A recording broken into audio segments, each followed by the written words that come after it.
Well, good afternoon, or maybe I should say bad afternoon if you're a Hawkeye fan. Some huge news, as I said in a video that I just posted here just minutes ago on this channel here from the Hawkeye of the Storm. A bombshell, big time news dump on a Wednesday afternoon. And it was not the only news that we got today. We're going to be talking about it here for at least the next hour and a half. So lock it right here. If you have an opportunity before we get into this, please take this moment to share this stream out on social media. If you could, please.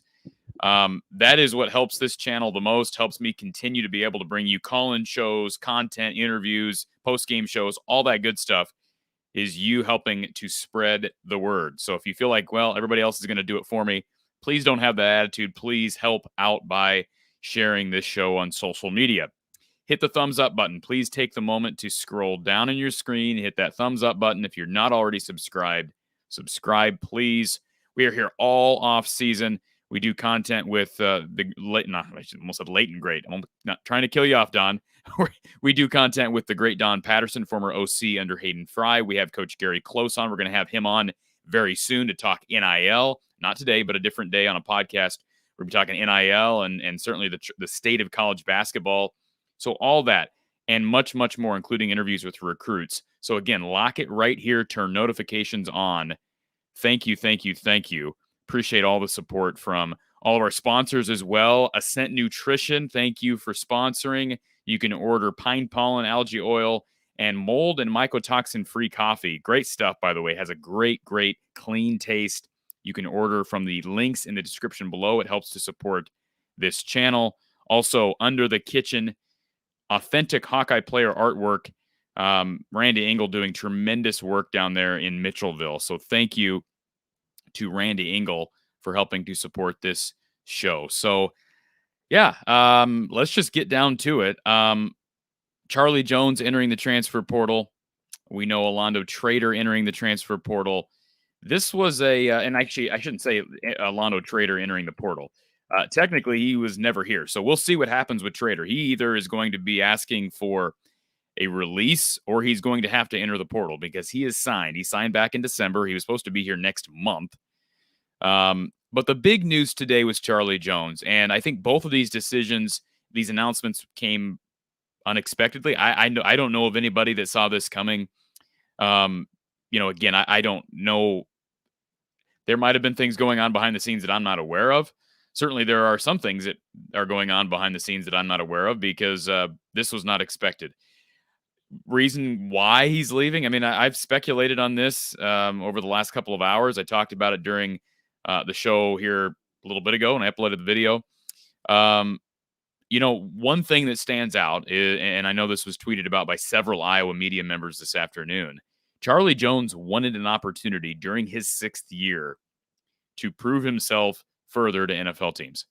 And this is not me hating on Iowa, but I think we can all admit that it's hard when you're at Iowa to prove yourself as an NFL wide receiver. All right. We know opportunities are slim. Quarterback play has not been good. Play calling has not been good.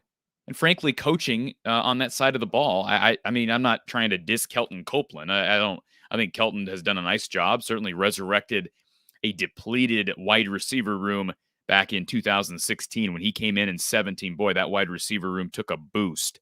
So I give him credit for that. But we know the struggles of Brian Ferentz. We know the struggles offensively of Spencer Petras and even under Nate Stanley. I recall when Brandon Smith was signed on with the Dallas Cowboys, at one point he made a comment on Twitter about how he should have had a lot more opportunity at Iowa. First of all, that doesn't look good when you have a receiver who's now fighting for an NFL job, basically taking a shot at your program, the program he played at. That doesn't look good. We know Iowa doesn't have much of a history under Kirk Ferentz of producing any non-tight end skill position players, with the exception being Sean Green. Wide receiver wise, who has Iowa produced? I don't remember how much Kevin Casper played in the league, but man, that's going back 23 years almost. So there's reason to believe that Charlie Jones is looking for a home that will give him a better shot to showcase what are some very unique skills. And he's one of the best punt returners in the country. He's one of the best punt returners to ever play at Iowa. That's not being hyperbolic. That's not exaggerating this. That's just the truth. He may be the best punt returner Iowa has had since Tim Dwight. Okay. I dare you to name another one. Desmond King was really good. He is nowhere close to what Charlie Jones has done during basically season and a half. Charlie Jones really flew onto the scene in 2020. You had a condensed season. And then, of course, he was here last year. I think of the Illinois game last year. Iowa was not winning that game without Charlie Jones. Iowa was struggling mightily. The defense had given up an early score. And Charlie Jones comes in, runs a kickback, not a punt, a kickback for a touchdown, changed the complexion of that game. Had they not won that game, they would not have won the West. And we would be having totally different discussions about Iowa football. So let's think about that for a second. One guy like Charlie Jones can make a world of difference, and he certainly did that. So this is a blow. There's no way around this. We can sugarcoat it all we want. It's a blow. Is it part of new era college football? It is. Whether we like it or not, this is college football in 2022. And so we have to get used to it. I don't like it. Do I want things to change? Yes, I do. I don't like how NIL is constructed. I'm not saying that this is a direct result of NIL. I heard people, debating that on social media. Was Charlie tampered with? I don't know. I'm not going to fall back on that line of reasoning or fall back on that claim without any evidence. I don't know. We can speculate it on it if you want. I think certainly there are a number of schools across the country that would be happy to have his services and would probably pay him to come return punts because we know how much of a difference he made at Iowa. Imagine a team that's competing and trying to get over the edge. Iowa, you could argue, is trying to get over the edge, but the problem is I think Charlie wants to be more involved in the offense, and I think Iowa would have tried to get him involved in the offense, but again, how involved can Charlie Jones be in an offense that struggles to get the ball to receivers? And Iowa has struggled to get the ball to wide receivers for years. That's not a secret. And again, it's not me hating on Iowa football. I promise you that. All right, here's the deal. I'm going to get to your chats, going to get to your calls. I want to get to the chats first, and then we can open up the call line. Good to see Paul here. He says, high schools in Texas may be jumping on this NIL crap. I don't know why Texas especially, but look, yeah, again, NIL is here, and you've got schools across the country using it as leverage, and I hate it, but it is what it is. It is here to stay. Coach Potter says we have NIL in Louisiana. Alan says NIL comments by Barta is the beginning of Iowa's demise. We talked about that. In fact, our last Hawkeye hangout was discussing Gary Barta's comments regarding NIL and where Iowa was relative to having a collective in place, because most schools have this. I shouldn't say most schools. I don't know that for a fact. It seems like the major schools, the players nationally, have collectives in place. Even the schools that don't like it, right? I think, as far as I'm aware, Alabama's got one in place. We heard Nick Saban complaining about it, but they have one in place. That's the point. And I don't want to hear this malarkey about how Iowa's not behind because we're on our own schedule. Well, you're on your own schedule, and it's behind everyone else's, so you're going to get left behind. We've talked about it. Again, don't know if that directly applies to the discussion we're having today with Charlie Jones, but it is an item. Hawkeye Howard, good to see you here, buddy. He says, with quarterback being so bad and the offense being bad, maybe that's why he left. Yeah, that's simplifying it, but I mean, I think we could reason that way, right? I mean, there's no reason to think that the offense didn't play a role. And if he ends up on a Purdue or an Ohio State, I mean, I don't know if Ohio State I'm sure Ohio State would use him in special teams. I don't know who Ohio State has running back punts and kicks, but that's a perfect example of an explosive offense where you're automatically going to have an opportunity to showcase your talents. And you may say, well, Corey, he's not going to be playing. He's not going to be taking a ton of snaps for an Ohio State at wide receiver. That may be the case, but just being able to play on an Ohio State that has that reputation for scoring points from a skill position standpoint, even if he's just returning punts and kicks, that is only going to help. That extra exposure is only going to help. And Purdue is in desperate need for wide receivers. I saw Tom Kakert brought up Purdue. I don't know if I haven't talked to Tom. Don't know if he has inside information that Purdue is after Charlie. But I can tell you this. Purdue has a lot of need for wide receivers. They just lost their top receiver, Milton Wright, who is ineligible due to academic issues. Tyrone Tracy, who transferred in, but they lose David Bell. They need receivers. And all of a sudden, we could be looking at an Iowa-Purdue game that features Iowa versus Charlie Jones and Tyrone Tracy. Wouldn't that be something? But again, that's speculation. I don't have anything at this point to tell me that that would happen. But we do know Tracy found a home there, and I think he'll play a decent amount this year. Eric says, could he change his mind and still come back? Absolutely, he could, Eric. And I said that during the video a few minutes ago. There's no reason to think that Charlie is, well, I shouldn't say there's no reason. There is reason to think he's gone.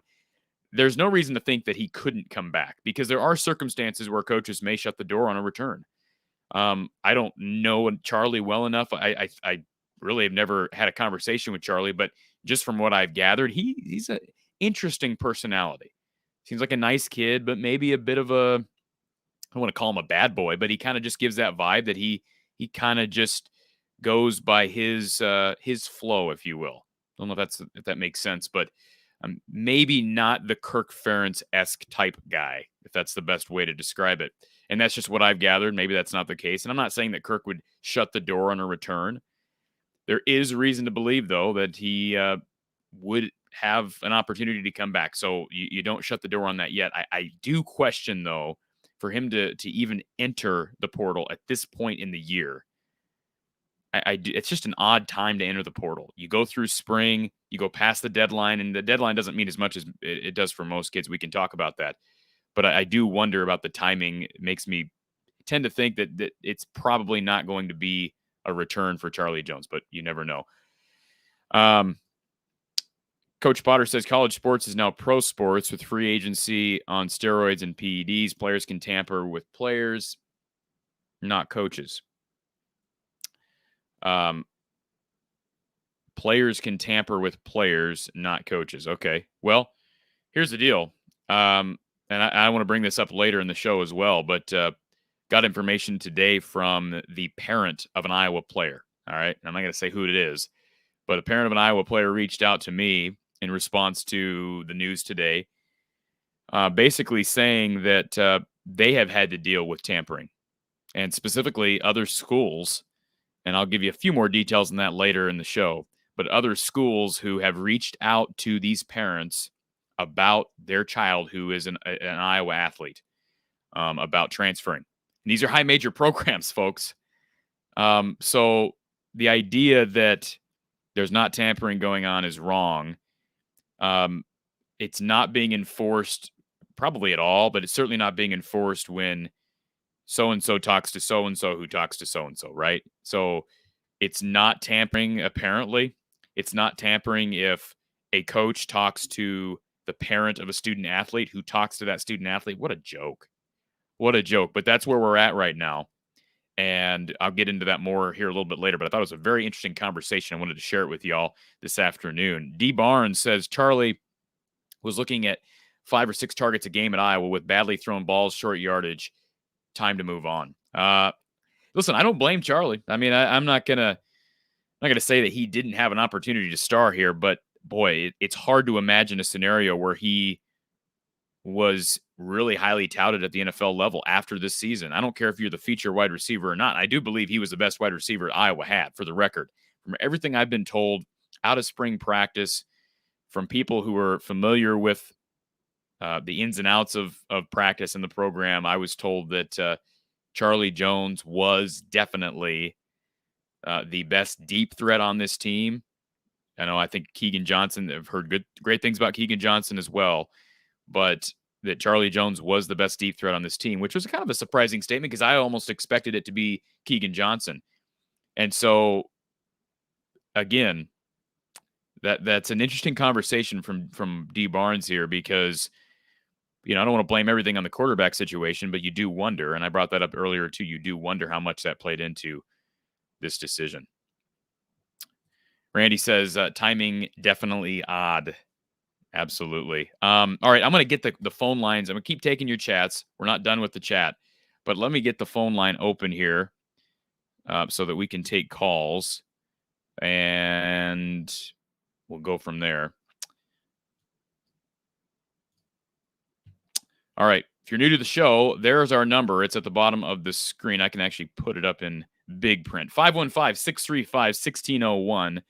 515-635-1601. The call line is open for now, and when it's busy, it will flash at the bottom that the call line is busy. So again, 515-635-1601 if you want to sound off on the news today regarding Charlie Jones. We haven't really even gotten to Orlando Trader, but the news of Charlie Jones and certainly Trader, both scholarship players heading into 22, both leaving. Let's take our first call. Thank you for calling from the Hawkeye of the Storm. Who's on the line?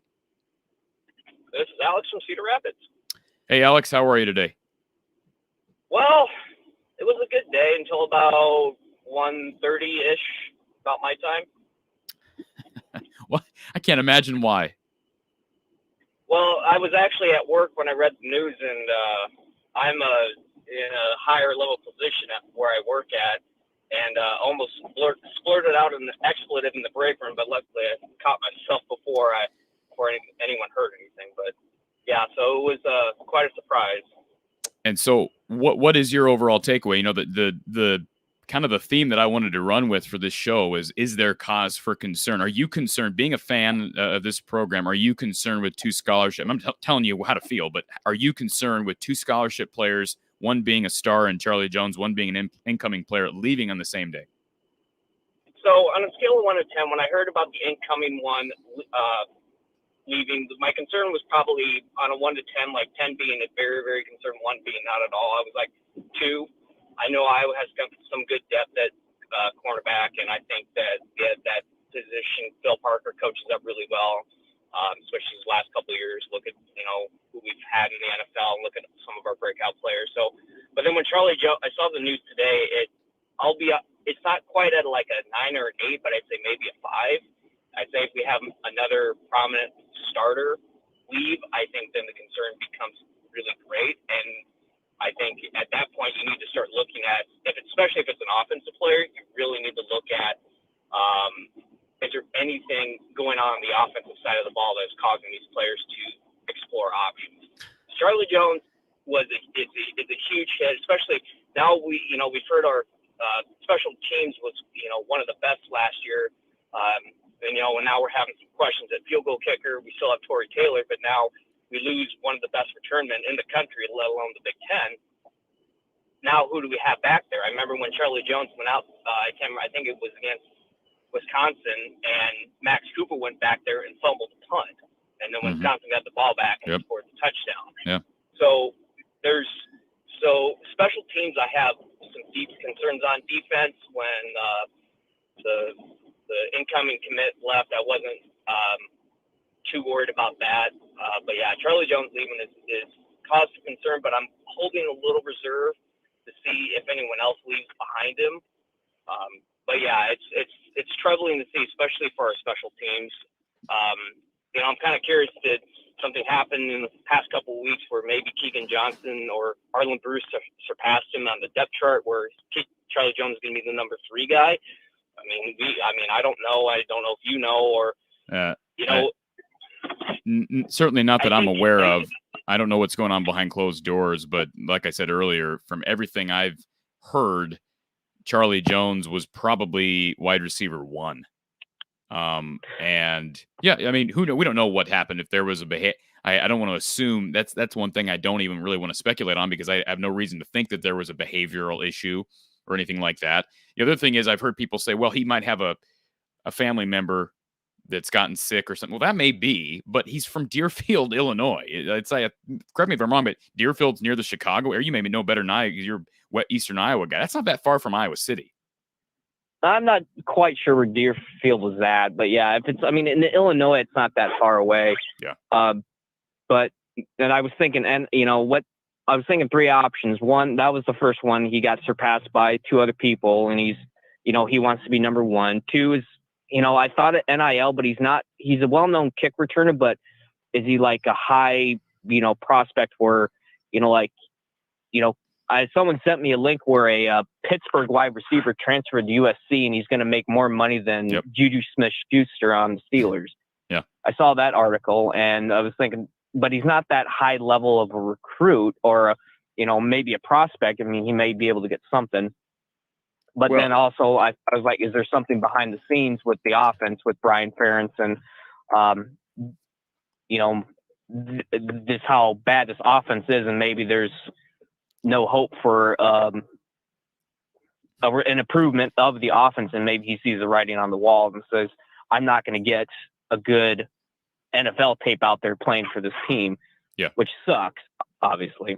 And Alex, let me just say this. The discussion on NIL, I would tend to lean more, typically I would tend to lean more towards what you just said. I don't think there's just tons of money for just anybody that wants to enter the portal. Like I heard people bringing that up this morning when Trader entered, or when, again, he didn't enter the portal, but when he reopened his commitment, people talking about tampering and NIL.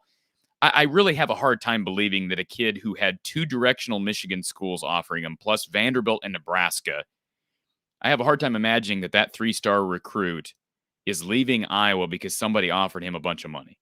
Do you believe that? I don't. No, and I looked at that, and he's from Michigan, so I'm thinking maybe he wants to stay a little closer to home. Sure. I mean, he's an incoming freshman. Maybe he gets a year under his belt and realizes, like, hey, maybe I have a chance at Iowa. I played really well here. Maybe, if I approach them, maybe I can have another shot. That's what I kind of took away from that. Maybe he doesn't want to go straight too far from home. So that's what I took out of that. But and here's the deal.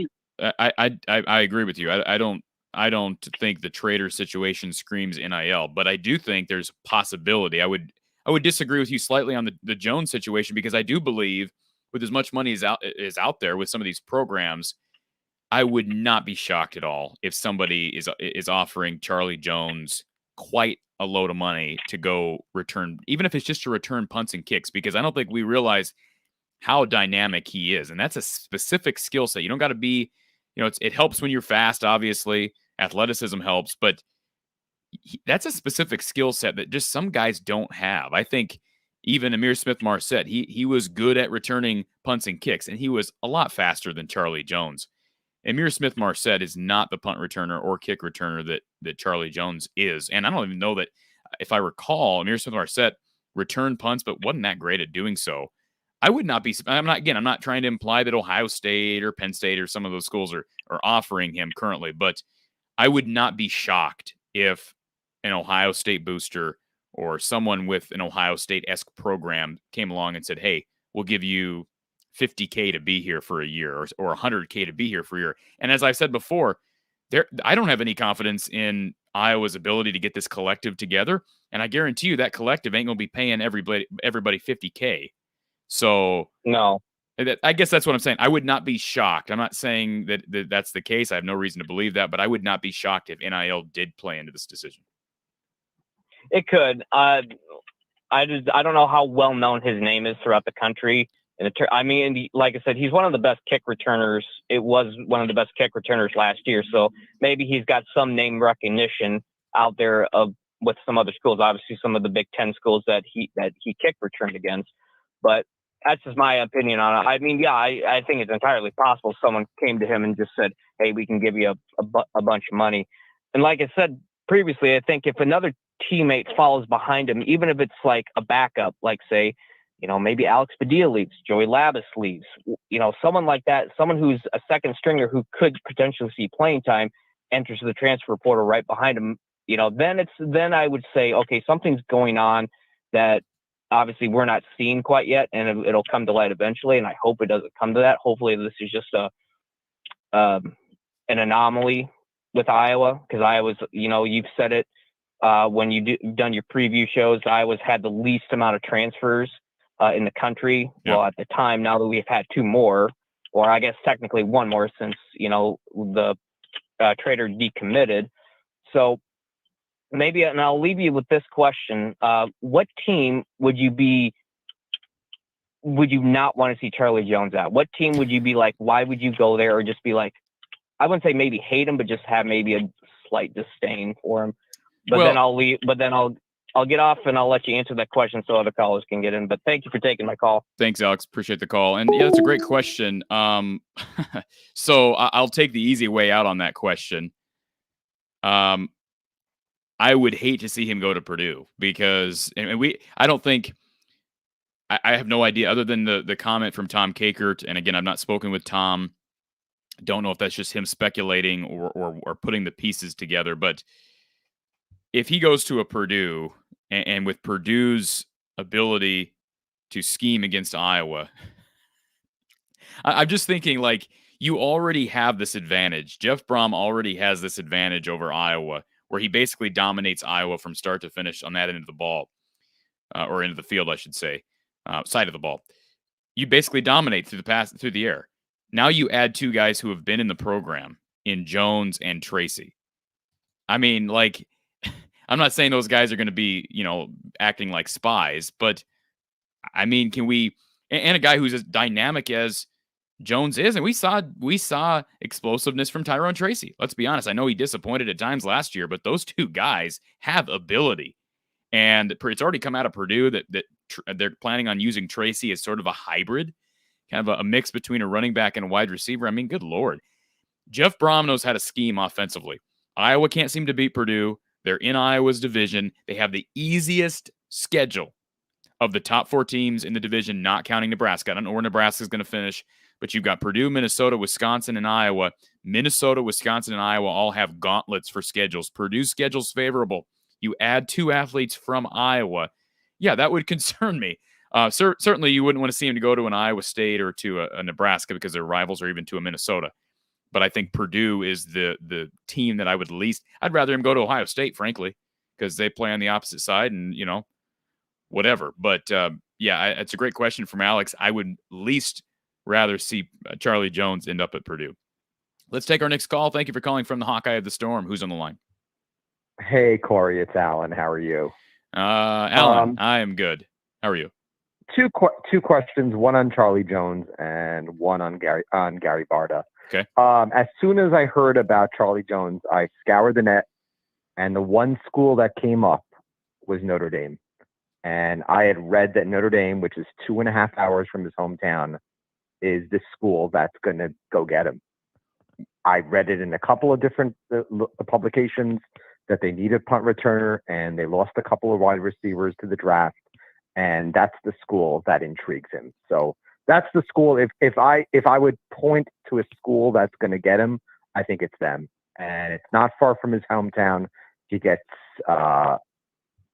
nationwide notoriety every week, being on NBC and being on all the other cable networks. And that's the one school that I've been reading that would intrigue him to leave. And I wouldn't be surprised if there's any NIL money to go along with it. But the idea of going to Notre Dame and getting that type of notoriety and that type of press each week is the one thing that intrigues him. And as you said, he's definitely not an Iowa Mole type of player. And to play at Notre Dame in front of major crowds and in front of nationwide audiences, I think that's the one thing that will pull him to go there.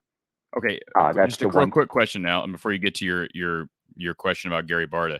And I don't mean to put you on the spot, but I'm curious as to where this information is coming from. Is this just speculation on message boards, or is this wherever you heard this? It's message boards, but I also have read stuff on a friend of mine is a Notre Dame alum, and he had sent me some articles that had mentioned Charlie Jones.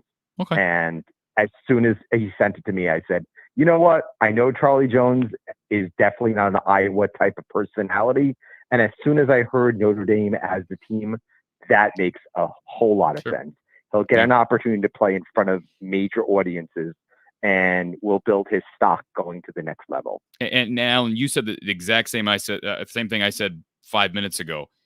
I love Charlie Jones. Don't get me wrong. I do wonder, it's sort of like the Akram Wadley. I hate to make that comparison because Akram Wadley, I know people are very back and forth about Akram Wadley, given the lawsuit and whatnot. But given his personality, I think that's the best comparison that I can think of. Or even DJK. And again, I hate to bring that baggage into the mix, but Charlie Jones' personality, I don't know that Charlie Jones' personality fits the Ferentz way. Do you get what I'm saying?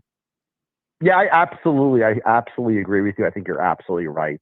And that's why, as you mentioned, when you're talking about other student athletes at Iowa getting looks, I would not be surprised if teams call a Sam Laporta, who I think is the best offensive weapon on this team going to the next level. And if I was him to play with a pro-style quarterback on the next level at another school, I would not be surprised if he's going to be one of the guys that they poach to make a transfer. I do not think that Charlie Jones and Orlando Trader are the last two guys to leave this program this year. I do not think so. And that's where I get to the Barta point. When he mentioned those comments about the NIL, I'm thinking to myself, this program is in a load of trouble, because when your athletic director makes that comment with the way that the NIL is working nowadays, how if you are a up and coming freshman or a freshman to be, or if you're a transfer student who wants an opportunity to play on the next level, why would you ever come here? Why would you go to Iowa when your athletic director is making that comment? Trust me, the mighty dollar speaks loudly. And when your athletic director makes those comments, you're thinking to yourself, why would I go there? It's a joke. And he completely alienated his program by making those comments. If I'm Ferenc, I know Ferenc is an old school coach, and he might believe in everything that Barta has said. But if I was him, I'm like, why are you opening your mouth? Well, first of all, Kirk is not an advocate for the NIL collective. That's the first thing I can tell you that on good word. Okay, I've been told that precisely, that Kirk has not been pushing for the NIL collective to be formed. So you're right in that I agree with you that this is, in my opinion, I believe that that's something that even if Gary Barta wants to advocate behind the scenes for the abolishing of the one-time transfer rule and a reformation of NIL and whatnot, that's fine. But yeah, why go public with it? What? It makes no sense. It doesn't. It really doesn't. No sense. It doesn't. And Kirk Ferentz, the problem here is, you and I both know Kirk Ferentz is the most powerful man in that athletic department. And so he is. You have a trickle-down effect. I know we think, well, it's a trickle-down effect from Gary. No, I think it's a trickle-down effect from Kirk.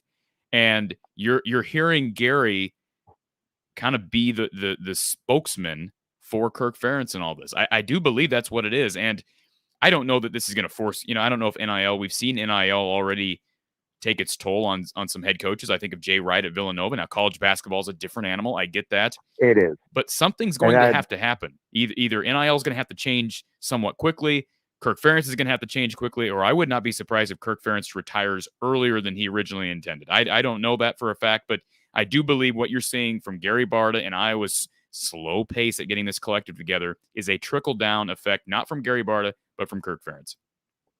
And I think, as you mentioned, I think Ferenc leaves early, and I would not be surprised if Fran McCaffrey decides to take another job after struggling to get a couple of big men in the portal because Iowa doesn't want to give money. If I was Fran McCaffrey and I'm building a program and I'm thinking to myself, I need this big man to keep my program at that top level, and I can't get NIL money at all, why would I stay if I was him? And he's built the program. I think he's done a really good job in bringing in some 3 to 4 star talent, 3-star talent. I mean, Keegan Murray was not a big recruit, and he's going to make himself a lot of money in the next couple of weeks. But if I'm Fran McCaffrey and I'm listening to Gary Barta's comments, why would I stay? He's got some reasons to stay because his kids are here and whatnot. I get what you're saying, though. I've speculated on the same thing, that I don't think it bodes well, because I just heard Fran McCaffrey about a month ago in an interview literally use the terminology that I want Kirk and Gary to use, and that is, you have to adapt.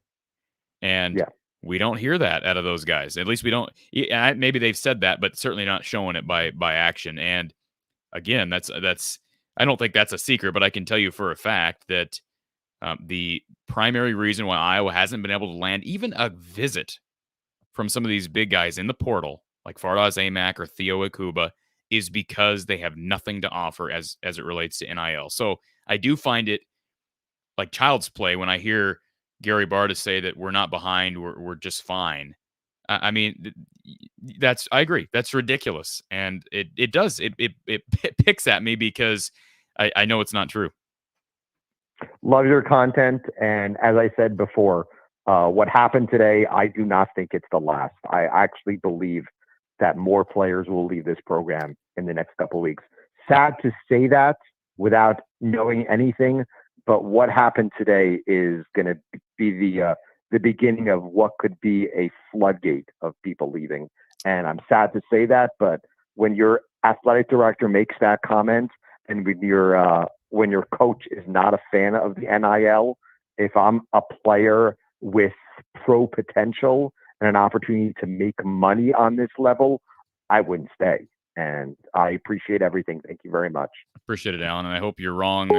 Certainly, I hope you're wrong. I'm not going to make that prediction as of right now. That again, the theme of this show is, is there cause for concern? I don't know that I'm not going to give you a definitive answer because I don't know that. But this is more so I want to get your thoughts on the situation, and all of you who are listening, appreciate the 81 who are on now. But let me just address something else that Alex, our previous caller, brought up. And our line is open right now, 515-635-1601. But Alex brought up notoriety. And does Charlie Jones have the notoriety as great as he is as a punt and kick returner? Does he have the national notoriety? Let me just add this. Charlie Jones was first team All Big Ten last year. It's first team All Big Ten. So I'd say that's notoriety. Believe me, coaches across the country don't need to hear about somebody on the national news and on ESPN to know who's available, right? I mean, if you look at literally all you got to do is Google All Big Ten team, and you're going to see Charlie Jones' name on the first team, okay? First team All Big Ten as it relates to being a return specialist. He was first. He was ahead of Jalen Reed. He was ahead of Jahan Dotson. A.J. Henning from Michigan was behind him. So he's considered to be the best return specialist in the Big Ten Conference. So I do think he has the notoriety for just about anyone in the program. Now, I don't know if Alabama is going to come calling, but the thing about it is if Charlie Jones wants to return punts, and that's his focus, and he wants to carve a career out in the NFL like a Josh Cribbs or even a Devin Hester, who was a good receiver but a better specialist, you're willing to go someplace that's willing to, A, maybe give you a load of money to come, and B, give you that exposure more so than even being All Big Ten at Iowa, and potentially be able to just return punts and kicks. Because I think he's going to have a harder time. I don't think there's any question. He's going to have a hard time gaining, go to Ohio State. He's going to have a hard time seeing the field on offense, right? Because Ohio State just has ridiculous skill position talent, specifically at wide receiver.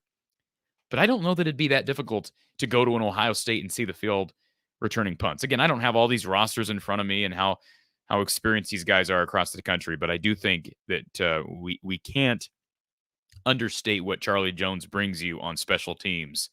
And the question was brought up too about concerns on special teams in general. And I'm already concerned about special teams. I'm not, rolling over in bed at night thinking about it, but Iowa loses a really, really good kicker in Caleb Shudak. Before that, they had Keith Duncan. Before that, they had Miguel Racinos. Before that, they had Marshall Kane. Just go back. I mean, just trace back. Iowa's had strong kicking for better than the last half decade. And you could argue for the last decade. I mean, they've been really good. Mike Meyer was in there. You had, I guess Daniel Murray was a little before 2010. But I guess my point is they've been strong at that position. And this year they bring in literally no experience. And I like Drew Stevens. And I think Drew Stevens is going to be really good. He's got a great leg. Didn't blow us away at spring practice. I get it. It was his first time out there. There's a lot of wind. But the verdict, I don't think anybody can argue. Even Drew Stevens would probably say the verdict is still out. Now, he may believe he's the best kicker on the field, but he's got to prove that. And so now you get rid of your return specialist who is returning both punts and kicks. I don't know that he would return kicks. I think he's a much better punt returner for the record. But boy, there should be some concern about special teams because Iowa got to 10 wins last year in spite of the offense. I don't know how many times I can say that. Iowa got to 10 wins last year in spite of the offense. And if you expect the offense to take a big jump, great. You know something I don't. But you can't take away from the fact that the defense has to be elite. Special teams have to be elite. For you to be able to win your division, even the West Division, which is the weaker of the two divisions, if you want to win your division, especially with a tough schedule this year, much tougher schedule this year, if you want to be able to do that, you better have elite defense and elite spec. You got to have 2 of those 3 units be elite. If one of your units is going to be really, really bad, and let's be honest, Iowa's offense has been really, really bad. I know that makes some people really upset when I say that. You're insulting Iowa. I'm just stating the fact. 120 total offense, 120 out of 130. That's bad. All right, and that maybe gives you some insight as to why Charlie Jones doesn't want to stick around for another year. Just saying. That's just stating the fact. Don't shoot the messenger.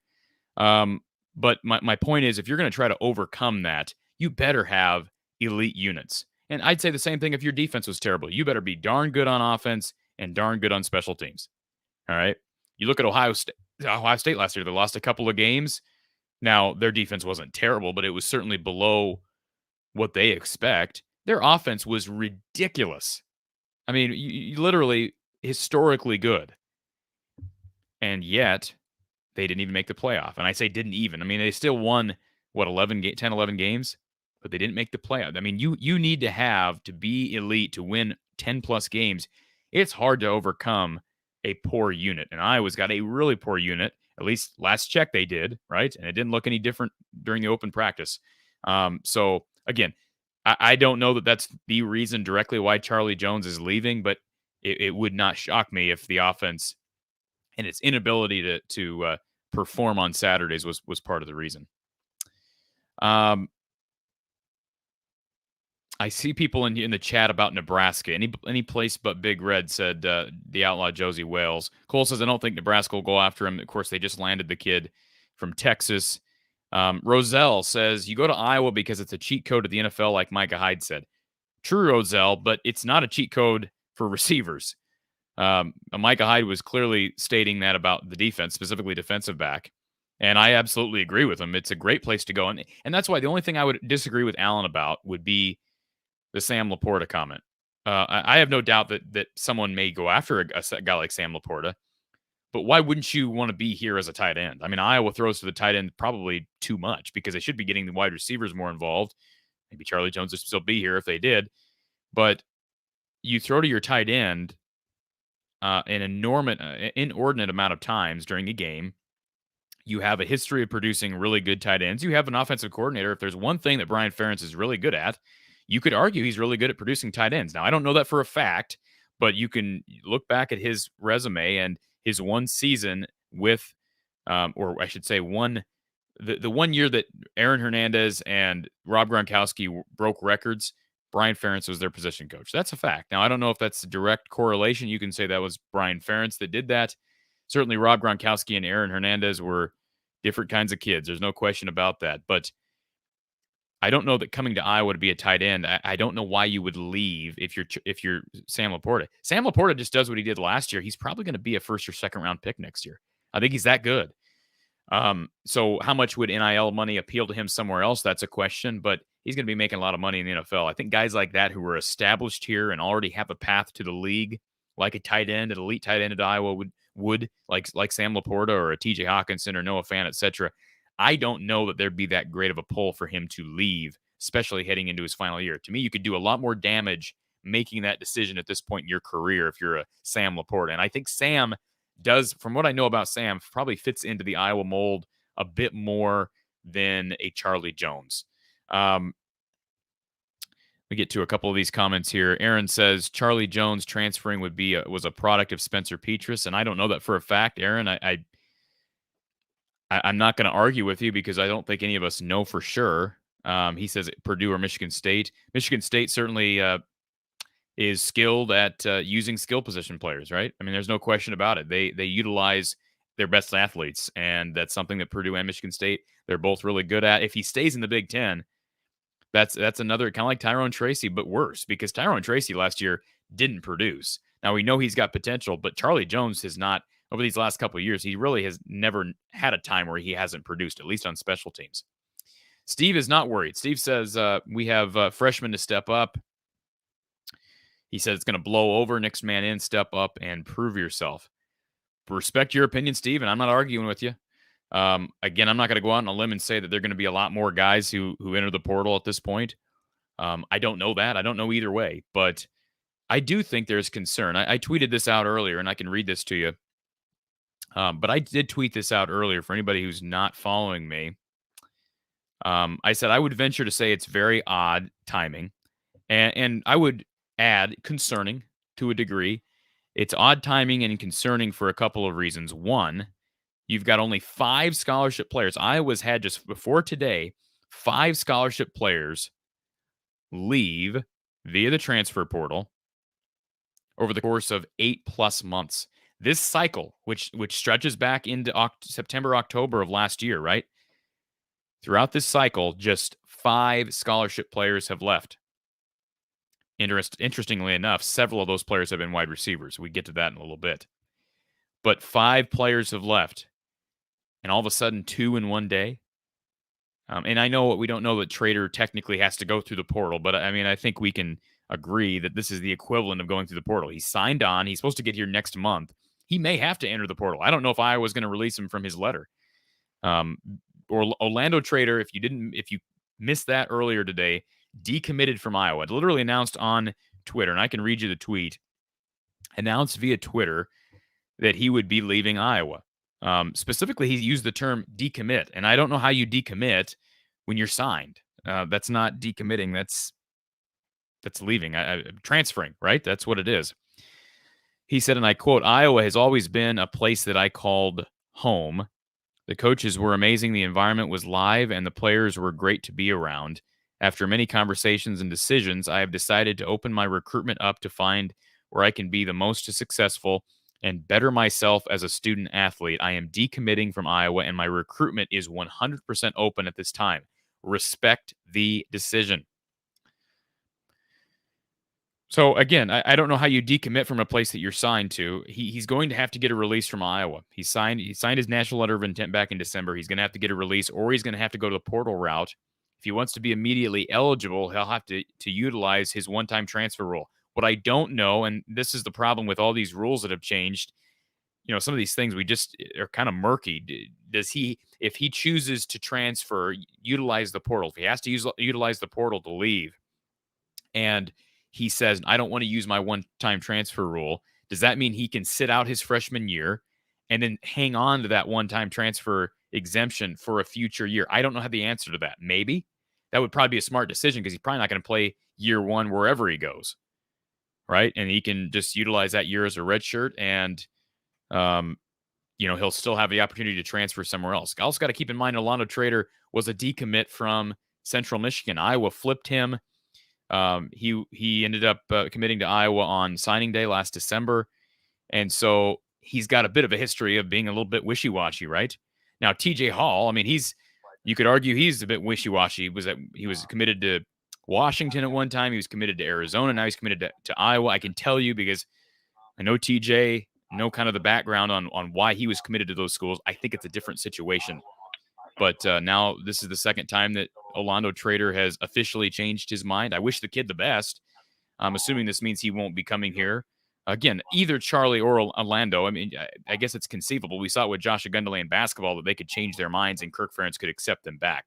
But it's doubtful. It usually doesn't happen, especially with Kirk. I don't see it happening, although he did accept Davion Nixon back after entering the transfer portal several years back. So we'll just have to wait and see on that one.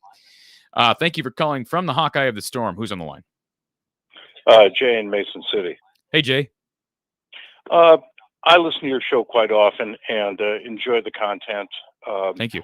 I think you're very analytical and even keeled in your analysis. But since the end of the season, and then I'm talking about the Big Ten championship game, moving forward, there is a plethora of negative momentum here. And this really concerns me today because Jones was such an integral part of the special teams and the offense that this is just more bad news on top of bad news in the last few months. And I kind of harken back to some of the things that you mentioned here concerning the portal and the payments to Kirk's attitude about junior college transfers. He doesn't like them. No matter what the need, he wants to build with them from within, and I understand that. But the same thing with the portal, the same thing on JC players. Let's not have any of them if we can help it. I'll listen to your answer.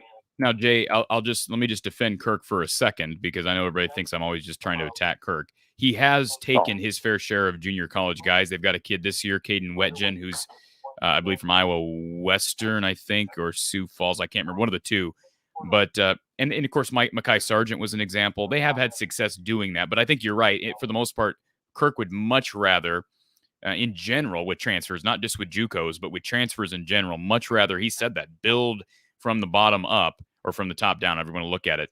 And I've been critical of that, specifically at quarterback. I've harped on that so much. People are probably, I'm sure you're sick and tired of hearing me talk about going to the portal at quarterback. But you're right. Kirk does not want to do that. And the problem is, and this is where you give him credit, but you also put a little asterisk there and say, look, things could change in a hurry. Kirk has gotten away with it. He's gotten away with not using the portal very much. He's got one guy in the portal coming in this year. He's a transfer from Lafayette, a tight end.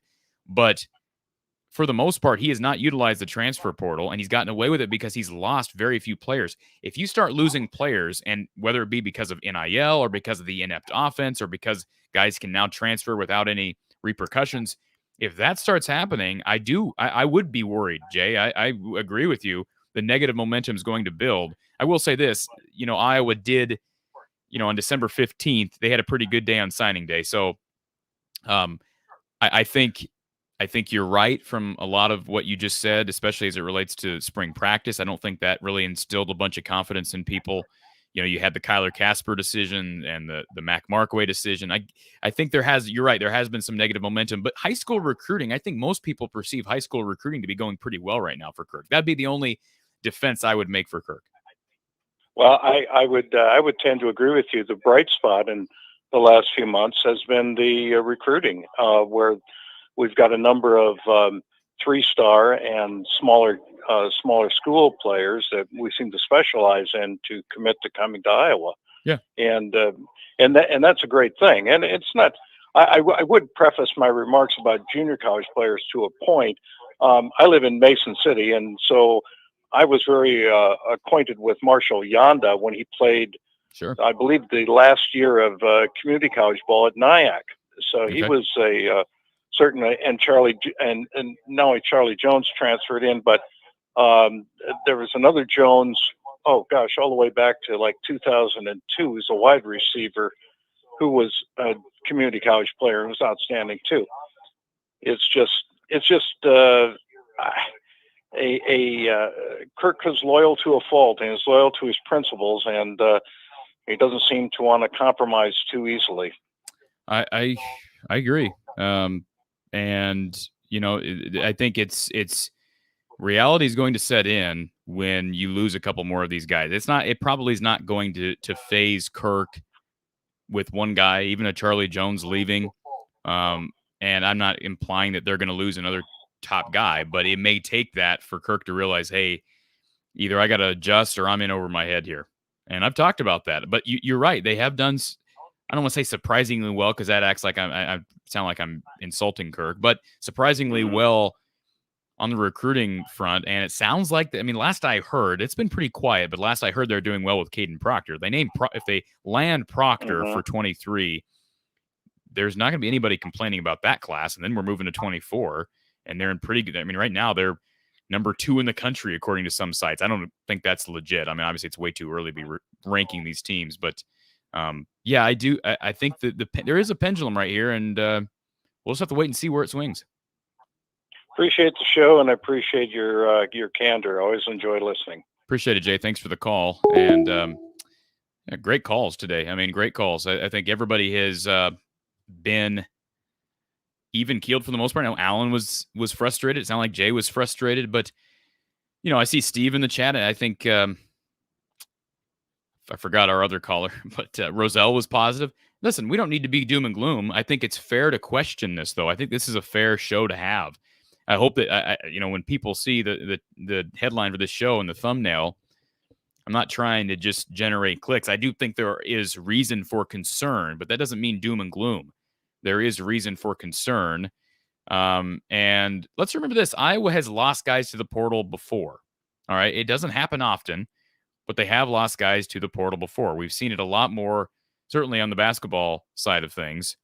But it is rare for Iowa to lose top-notch guys to the portal. Davion Nixon was a guy who hadn't yet emerged when he entered the portal. Now, he came back, but I remember when he entered the portal, that was tough because he was a kid that was wanted by Alabama and wanted by some SEC powers, and he ended up coming back. So it is possible for Charlie Jones to come back. Would I predict that right now? Certainly not. Davion Nixon plays on the right side of the football. Charlie Jones does not. Not as it relates to playing at Iowa. I hate to say it, but that's just a fact. Let me get to our chat here, and our line is open, 515-635-1601. Yes, Hawkeye Howard, please, everybody hit the like button if you're here. If you're new to the show, if you're not, please subscribe. Please hit the like button. Helps the channel, helps this show.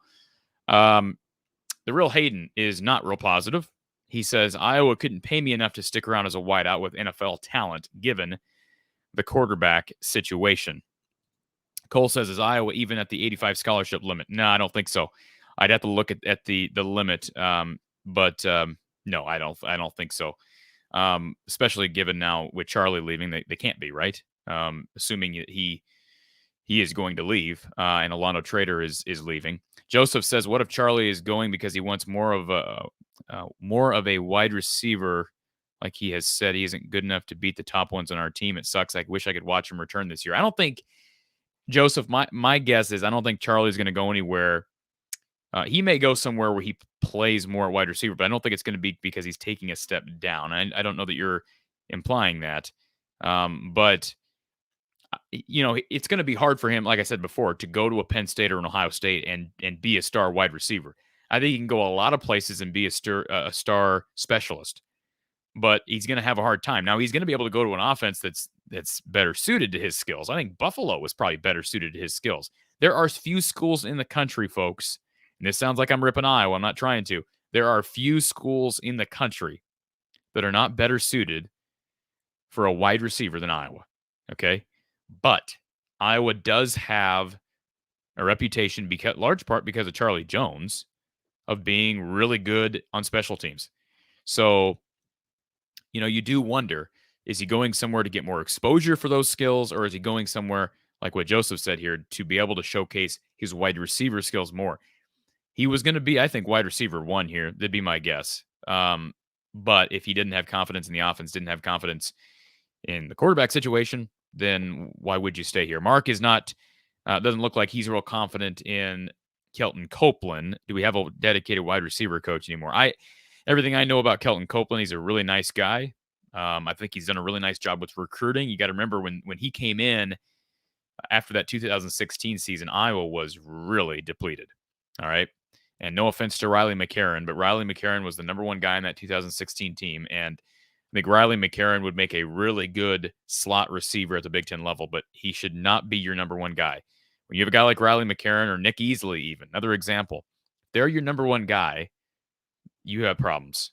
And that's just not anything against those kids, but that's just not what they're cut out to be.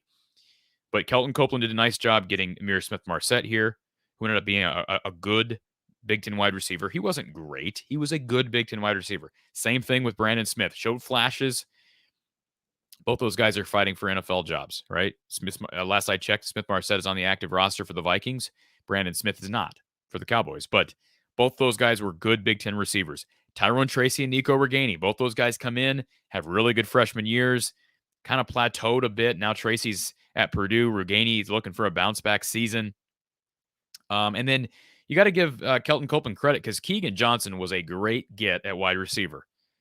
And I hope he stays. I don't have any reason to think he won't, but I hope he stays. That was a really good get. And you got to give Kelton Copeland credit for that. Arlen Bruce as well from Kansas City. So from a recruiting standpoint, Mark, I think there's reason for confidence with Kelton Copeland, but I understand frustration because Iowa has lost a number of guys to the transfer portal at that position. All right. In fact, I'm going to give you those. Let me go ahead and just pull that data up here for you. I mentioned the few number of guys who have left during this cycle.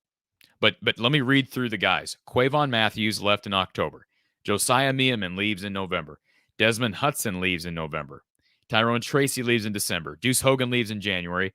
And then Brennan Sweeney, and then another walk-on a couple of days ago whose name escapes me. 2 walk-ons have left. But I'm looking at just scholarship players. Now Charlie Jones is in the portal. So that's 6 scholarship players over the course of like 8 months. 6, okay? Not counting Orlando Trader, who's not officially in the portal yet, but 6 scholarship players. And out of those 6, 1, 2, 3, 4 have been wide receivers. And let me just say this. Out of those 6, all 6 have been offensive players. Out of those 6, all 6 have been skill position players.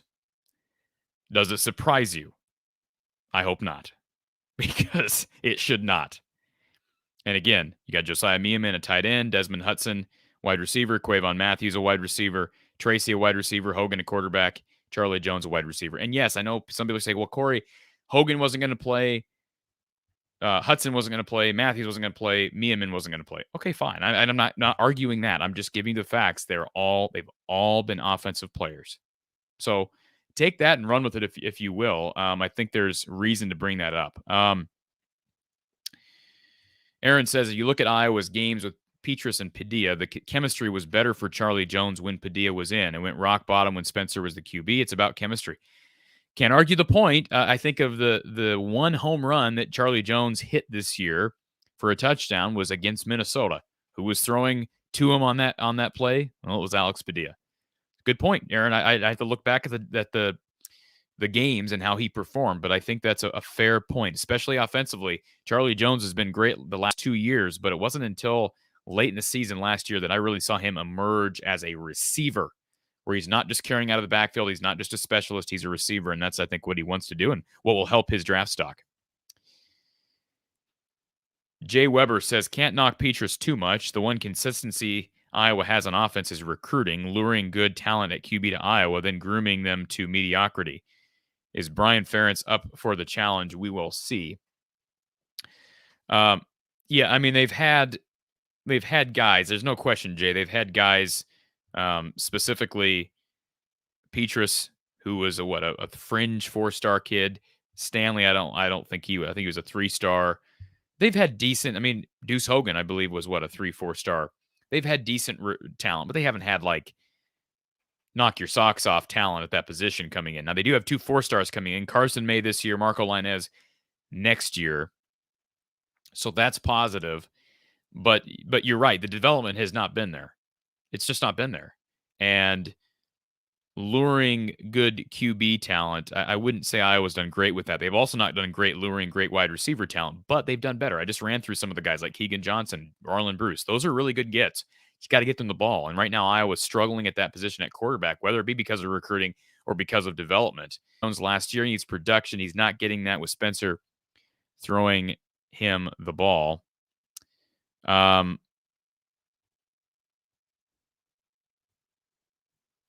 I see Joseph asking about the legal issues, specifically the black players who are filing the lawsuit or in the process of suing the state, well, specifically Iowa, and some of the coaches.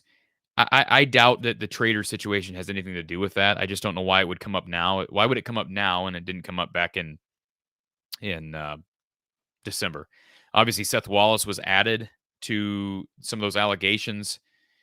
So maybe, he is on that side of the ball, but Trader was a defensive back. And look, if there's any position that from every black player that I've spoken with, and I think, Ed Miles being an example. I know Ed Miles was not a corner, but the players who have played under Phil Parker have been more than complimentary of Phil, and have said that he's made them feel at home, made them feel like Phil Parker was kind of like a second father.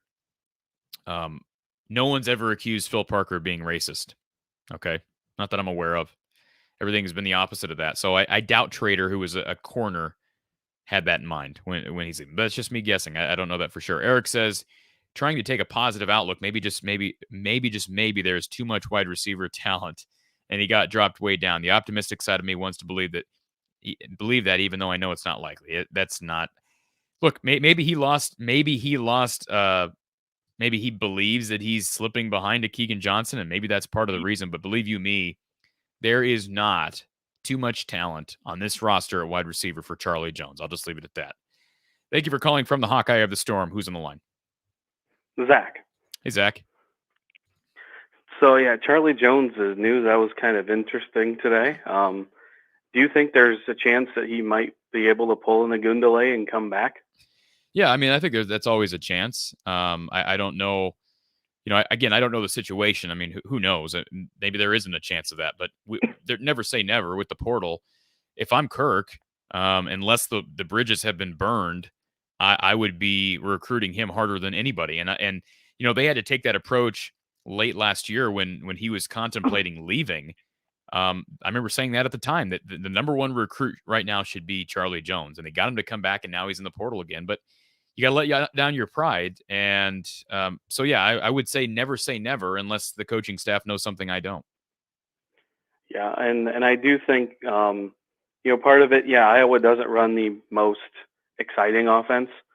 They've only changed offensive identity, I believe, 3 times in the last 20-some years. I think of Brad Banks, Drew Tate, only because they lost their top 5 running backs to ACL injuries, and maybe a little bit of C.J. Beathard. The only times I think they've not ran that quote-unquote pro-style offense, and the last big quarterback I think they got to come was Jake Christensen as a 5-star, and Stanzi, the 2-star, outdid him. That's a good point. Yeah, I mean, Drew's, you're right. There's no question. He was Jake Christensen was more highly recruited, thought of than Brad Banks. Right. And that was I think it's fair to say that did not work out. No, and I don't know if it's just, Iowa quarterbacks just don't seem to be as accurate. I mean, because Jake Christensen couldn't really hit the broadside of a barn. True.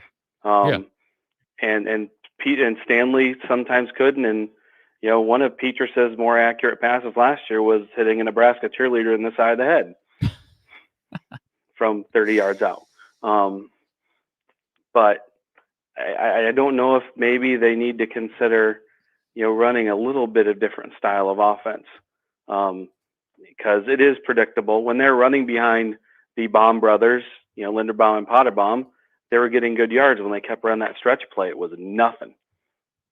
And I agree. I hope someone like Keegan Johnson, who seems to have enormous talent, doesn't look at it and go, well, maybe I should go too. Well, Keegan Johnson, listen, again, I don't sit up at night worrying about this stuff, but if you were going to ask me who would I worry about the most without any reason, Keegan Johnson would be at the top of my list. I mean, now he's going to have more of an opportunity if Charlie leaves. It sounds like he is. He's going to have more of an opportunity, but you're right. He's got some next level potential. He was not. It didn't seem like he was destined to come to Iowa because his dad's a Nebraska guy. And I mean, he chose Iowa over Nebraska, and I give Iowa credit for landing the kid. But you're right. I would worry about Keegan Johnson. I don't worry about Sam Laporta. I just don't. I'm trying to think of who else I don't worry about anybody on defense, quite frankly. Iowa hasn't had anybody leave on defense during this entire cycle. So, yeah, Keegan Johnson would certainly be on my list. Maybe even Arlen Bruce. Right, yeah, because, I mean, you see all the defensive guys who have been getting drafted. You play on an Iowa defense, or you play as a tight end. More likely you're going to play in the NFL. Or if you're a freak of nature like Tristan Wirfs was. Right. To go from All-American to Tom Brady's, backside protector and All-Pro. Yeah. I just don't know. I mean, I don't keep up with as much as recruiting as I know you do. What are the odds when Petrus is gone next year? Is it going to be Padilla, or is it going to be one of these 4-stars that are going to come in? Or are they going to? I know Ferentz is loyal to a fault. Well, so would it be Padilla, or would it be wait, Marco or Carson? Start your question over. Did you say when what happens? When Petrus graduates. Okay, well, at the end of the year. Well, you realize he can come back for 23, right? Yeah, I know. I'm not thinking about that one now. You're just hoping you're just hoping that doesn't happen. Either that, or he somehow pulls a rabbit out of his hat and becomes a top 5 Heisman. Which, if that happens, I really want the lottery numbers. Yeah, there's some people that would have you believe that's going to happen, but I wouldn't bank on it. I don't know. I don't know the answer to that question. I still have a hard time believing that Padilla is just going to sit back and stay here all year if he doesn't have an actual shot at the starting job. And now, I commend him. He stayed in the portal through the deadline.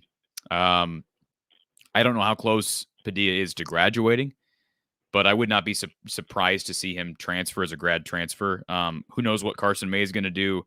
Here's the deal, too, though. Does anybody believe that Marco Lainez is going to come in next year and start as a true freshman? I don't. I would love to believe that. I would love to see that happen, which would tell me that he's ready for that.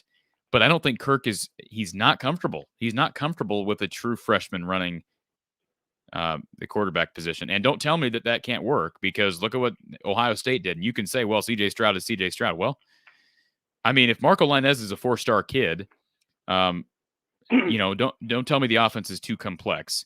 How can Ohio State be as elite as they are on that side of the ball? Yes, I know they've got great skill position talent, but obviously these kids know the system. Obviously, C.J. Stroud picked up on the system, so is fast enough to be able to play at an all Big Ten level in year one. Why is it that hard to get Iowa's quarterback? That's a whole different discussion, but why is it that hard to get Iowa's quarterbacks up to speed? So Carson May and Lainez are both 4-star kids. May will get here this summer.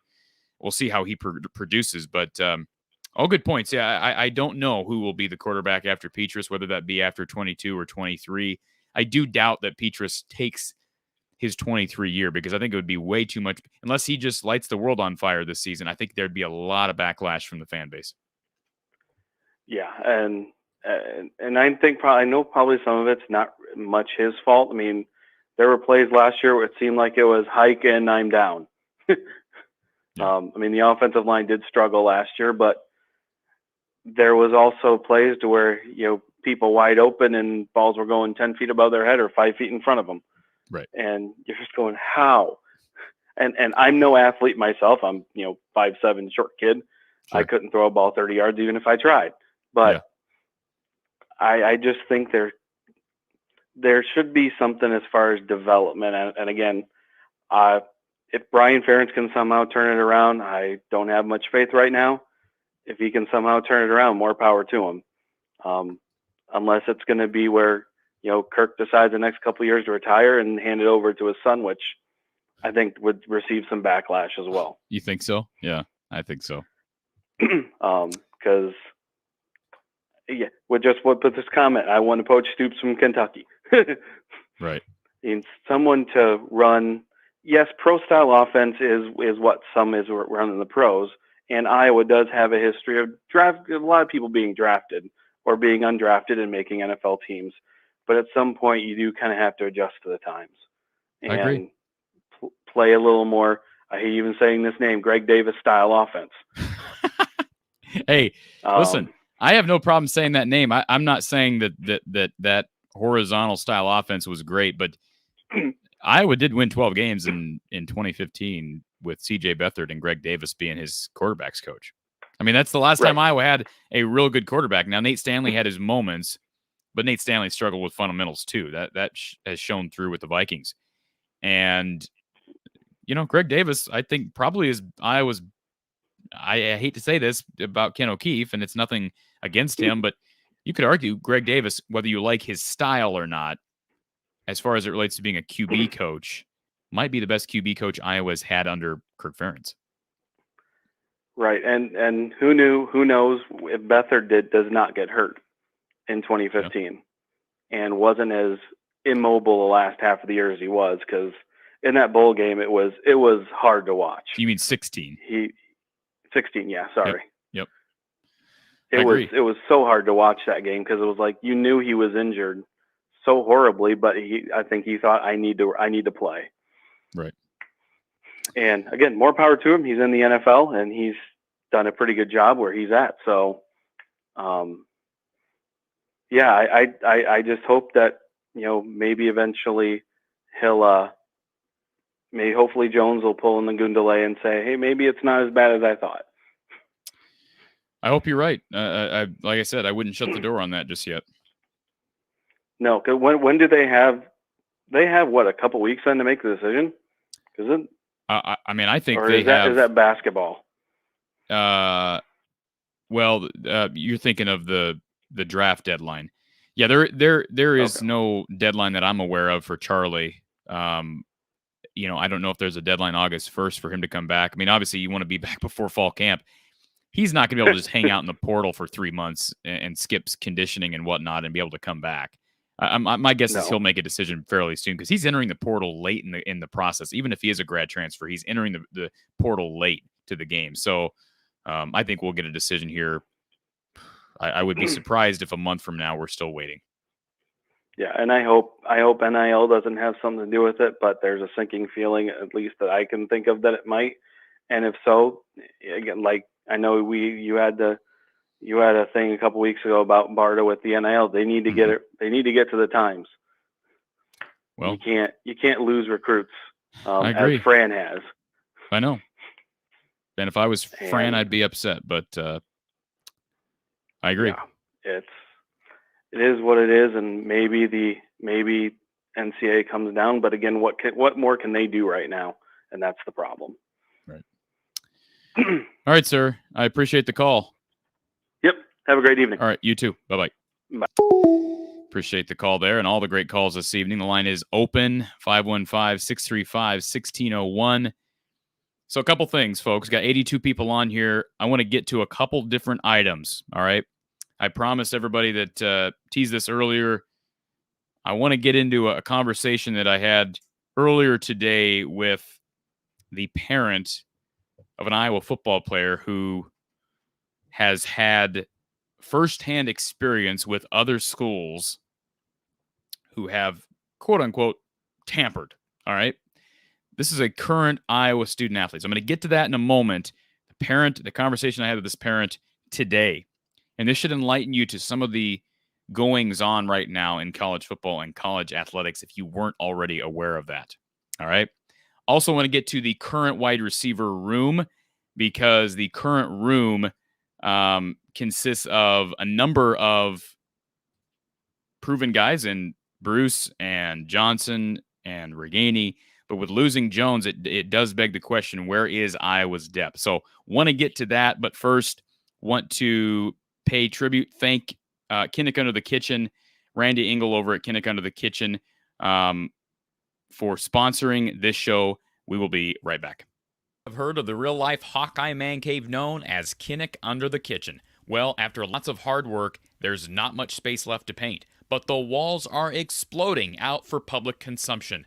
Under the Kitchen is proud to announce that you can now purchase exclusive prints of some of your favorite Hawkeye legends, including wrestling great Spencer Lee, football players Tyler Goodson, Riley Moss, and Drew Tate, plus an all-in-one Murray family legacy print featuring Keegan, Chris, and Kenyon Murray himself. Signed and unsigned prints are available, making the perfect collectible or gift for any Hawkeye enthusiast. For more information on purchasing one of these outstanding Hawkeye prints, visit Under the Kitchen on Facebook. That's Under the Kitchen on Facebook. So thank you to Randy Engel and Under the Kitchen. Great Hawkeye art down there in Mitchellville. So check out his business, Under the Kitchen, on Facebook. Okay, so let's get to the wide receiver room first. And before we do that, we do have a call coming in. Thank you for calling from the Hawkeye of the Storm. Who's on the line? Hey, this is Cole. Hey, Cole. So I know nobody wants to hear me talk 'cause I'm a Nebraska fan, but do you guys really only have 6 scholarship wide receivers? All right, we're going to run through them here, Cole. Thank you for calling, by the way. All right, so Iowa's wide receivers right now. I'm going to, just kind of go in order here by number. Deontay Vines is on scholarship. All right, he's a sophomore. Keegan Johnson's a sophomore. He's on scholarship. Arlen Bruce IV is on scholarship. That's 3. Brody Breck is a baseball player. really good pitcher for Iowa. He's on scholarship as a redshirt freshman. And then I have to skip scholarship or football scholarship. He's got a football scholarship. Yeah. Okay. And Nico Reganey, that's 5.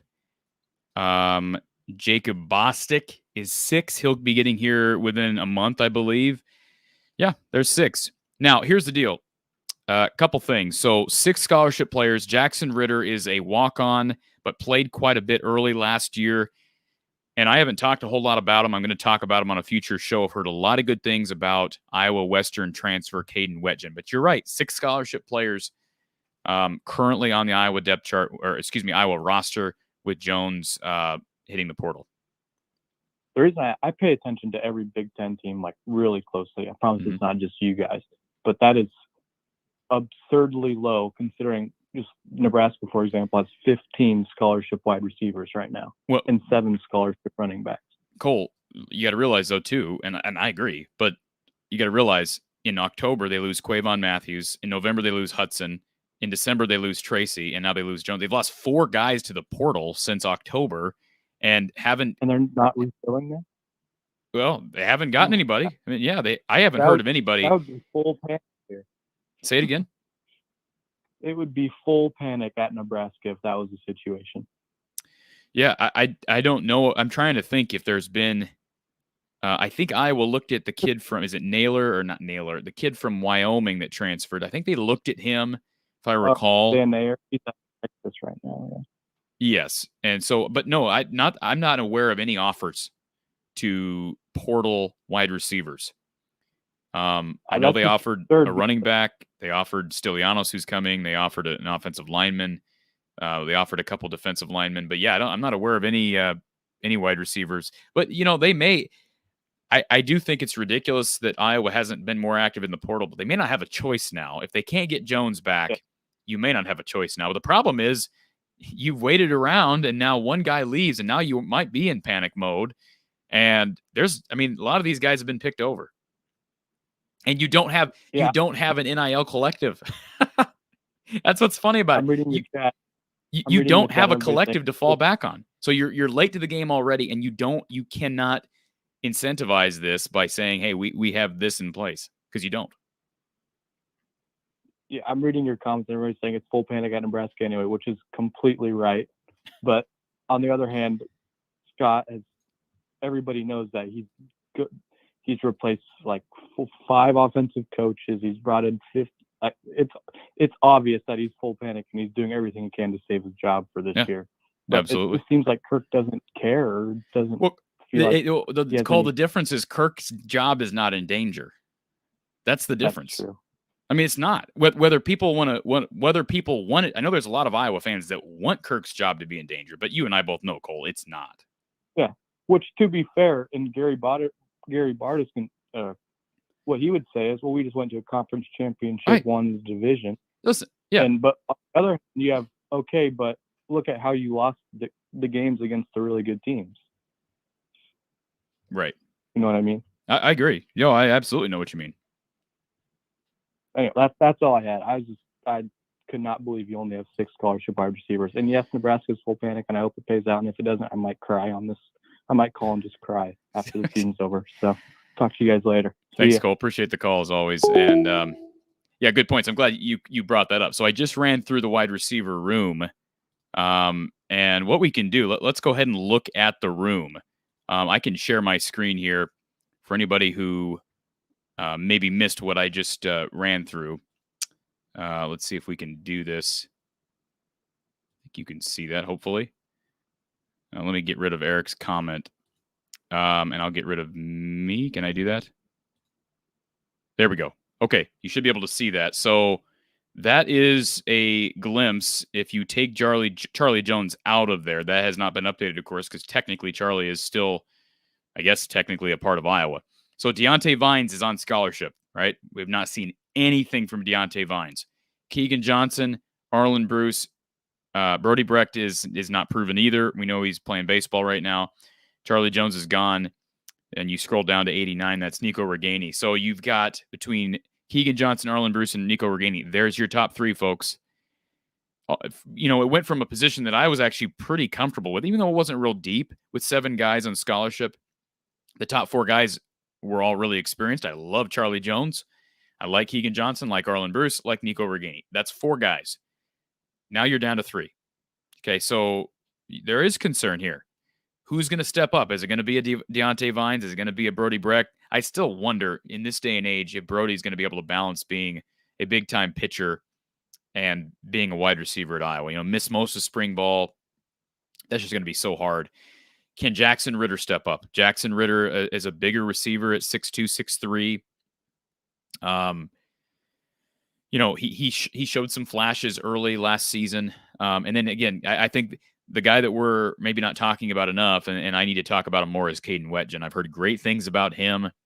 Originally from the Iowa City area, actually Williamsburg, went to Iowa Western. Heard he's a really good athlete. We'll talk about him on a future show.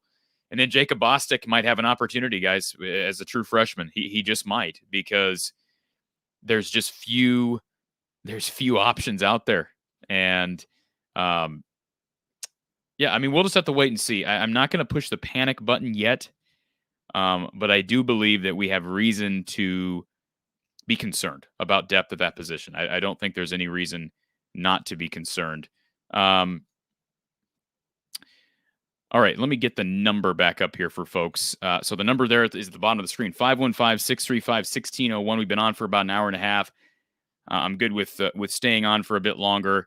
I know we haven't gotten to what I've been teasing this entire show, and that is some very insightful comments from the parent of an Iowa football coach. And I want to get to that because it was very interesting to me. But I want to first get back to the chat because I'm behind on some of these comments.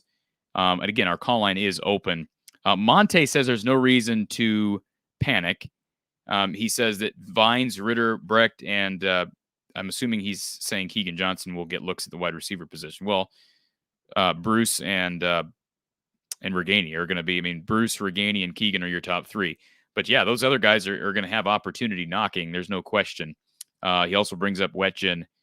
And maybe Wampa or DeJean. Certainly Wampa. I don't know that Wampa is a long-term solution as a punt returner, unless he's just that good. But I just wonder, do you want to have a 4 or 5-star safety who could be a star in the NFL in a couple of years? Do you really want him risking his health returning punts and kicks? I wonder that. But Bruce is certainly an option. I brought him up earlier. Aaron says Iowa will let Trader go. We're loaded with players at DB. Cooper DeJean is another one, Monty. I'm glad you brought this up. Cooper DeJean is a heck of an athlete, and I would not be surprised to see Iowa in on him. If I missed your chat earlier and I don't get back to it, I apologize. I'm trying not to do that, but I know lots of people commenting, and I appreciate all of it. Let me see if I can find... Brad's comment says, Charlie was a big loss, made huge plays when we needed him to. Tracy is a highly overrated, great dude. Offense needs progress this year, or we need changes. That's par for the course as far as opinions, I think, from Iowa fans across the board. Okay,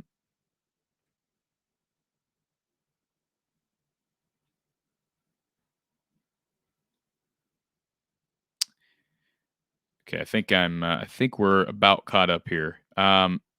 Eric asked the question, what if Iowa doesn't give Trader his release? Well, if Iowa doesn't give Trader his release, I don't know that we have any reason to think they won't, but he'll have to go to the portal. He can go wherever he wants. Even when you sign, that's the one-time transfer rule. He can go sign with anybody he wants and play immediately. It's my understanding of the rule.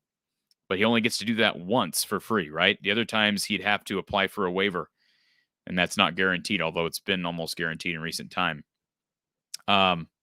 Eric says, a different Eric says, Charlie leaving equals Petrus starting.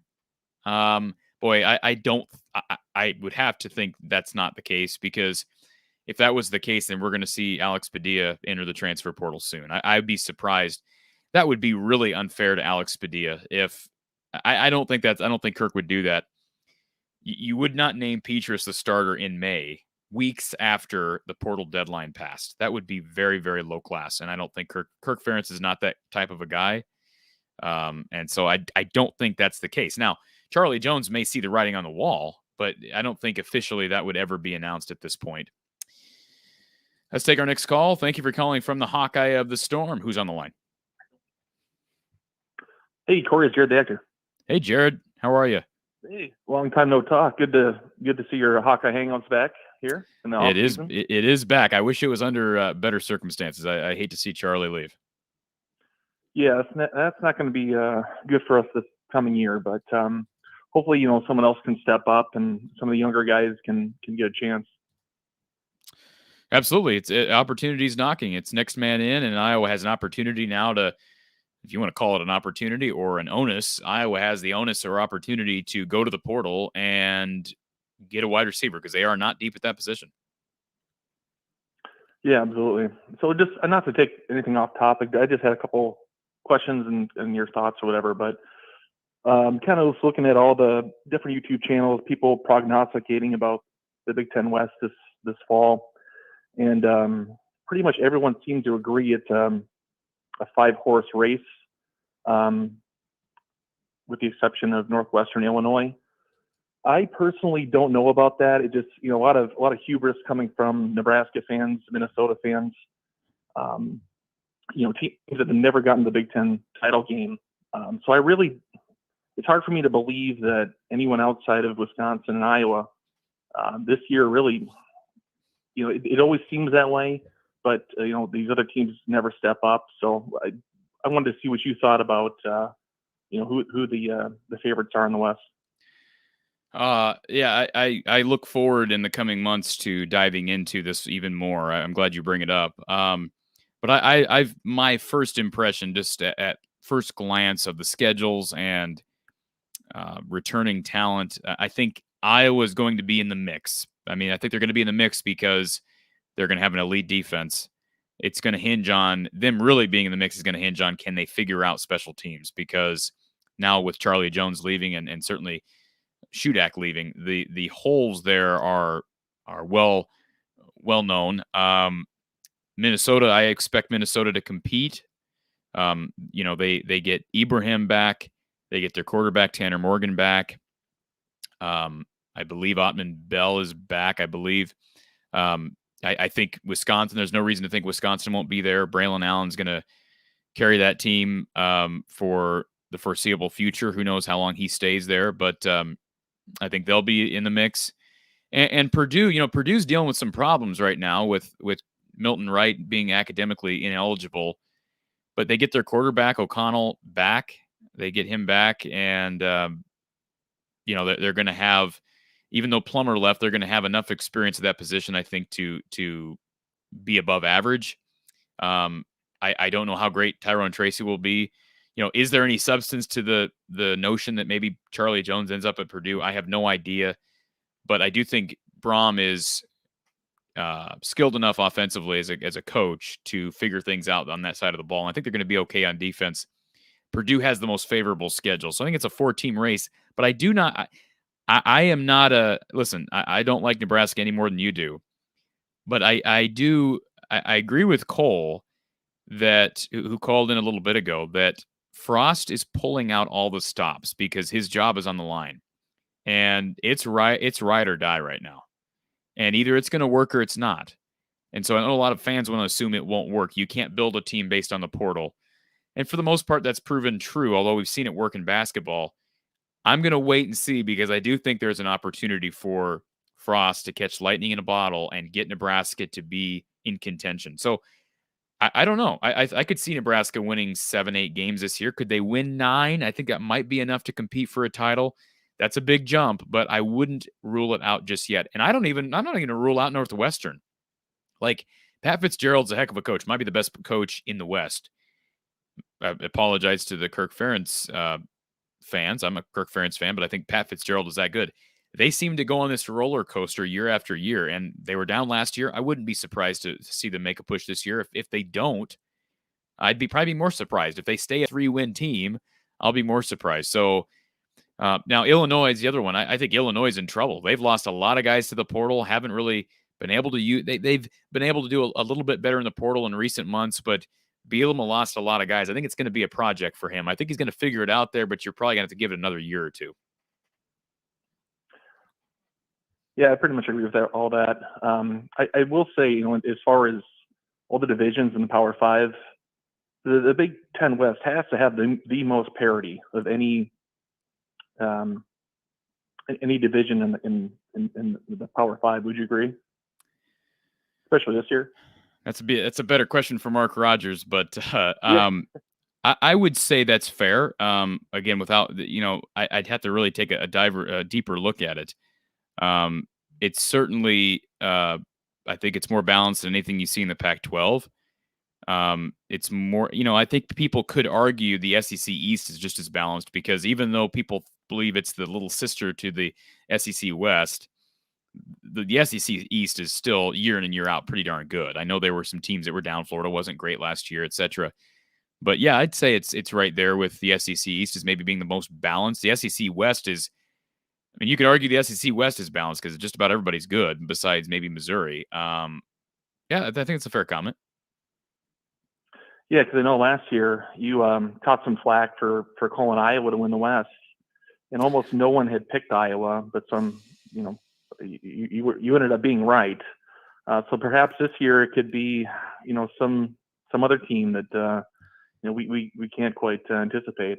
Are you saying that you trust my take, Jared? I do. I didn't trust your take when you said Iowa basketball would beat Richmond in the first round. Oh, you didn't believe that you didn't think that Iowa would beat Richmond? I called in and was skeptical, and then you were assuring me that would never happen, and it did. But you've been right about other things. Well, I don't know that I ever said it would never happen. I don't think I would ever say that about a March Madness game. But yeah, that one was a shocker.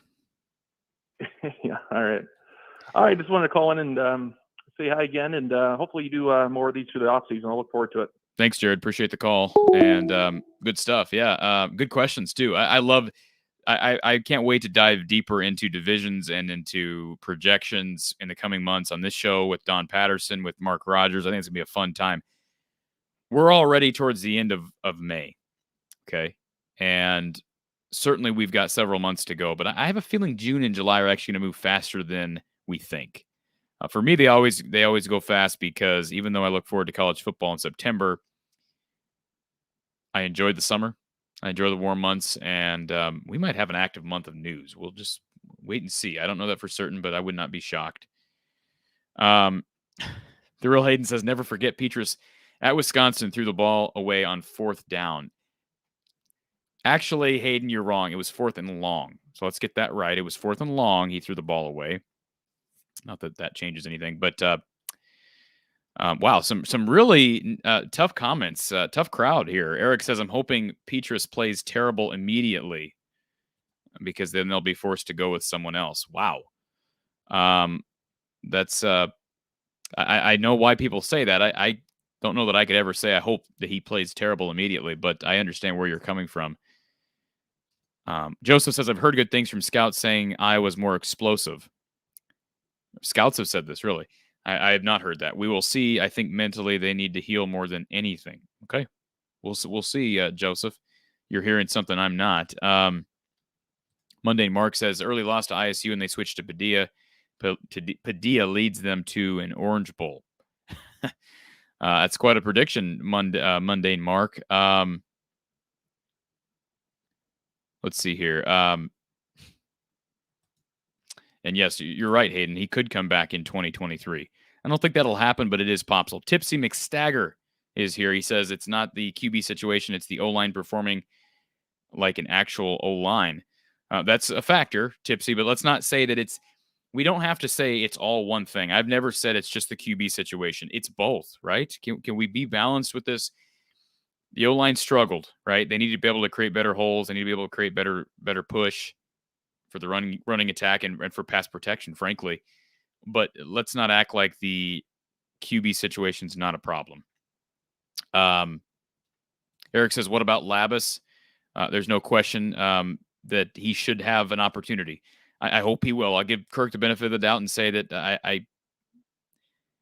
I sincerely hope that he's being given an actual shot to start. The Real Hayden says there were teams with worse O-lines last year with better QBs. I ain't buying what you're selling, Tipsy McStagger. again, I think balance is needed here. Both of you. When you look at Iowa, you have problems on along the offensive line. Those problems aren't going away until those guys develop. It's going to be harder to. I think it's going to actually be harder to grab a number of O linemen than it is to grab one quarterback. And I'm not saying it's easy to grab an elite quarterback who's going to fit in with the system and learn the offense and have chemistry with these guys and whatnot. But an offensive line is all about camaraderie. It's all about development. And I do think Iowa missed out on a huge opportunity this offseason to go grab a Gary Bohannon, to go grab a Jaden DeLora, to go grab a Jaden Daniels. I've talked about it ad nauseum. That ship has sailed, and it appears Charlie Jones' ship has sailed as well.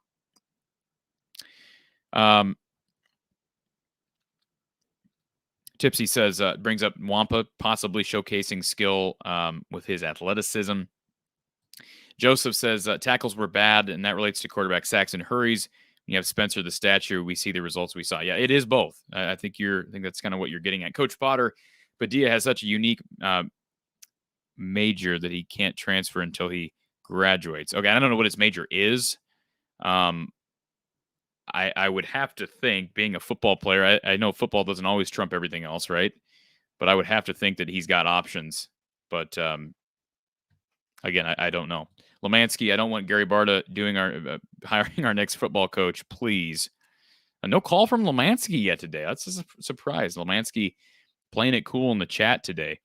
Michael says, I wish we could abandon the zone run scheme for a power eye with Williams and co-running back downhill with potty bomb. And I just don't think that's going to happen. We've had discussions about that, whether the zone running scheme is a problem. Kirk's probably not going to change that. That's part of who he is. He is an offensive line coach. So you keep having hope that he can get things figured out. That's why I've got so much more confidence in the O-line moving forward than I do quarterback, because your head coach is an experienced O-line coach. If any position you're going to feel he could figure out, it'd be the offensive line.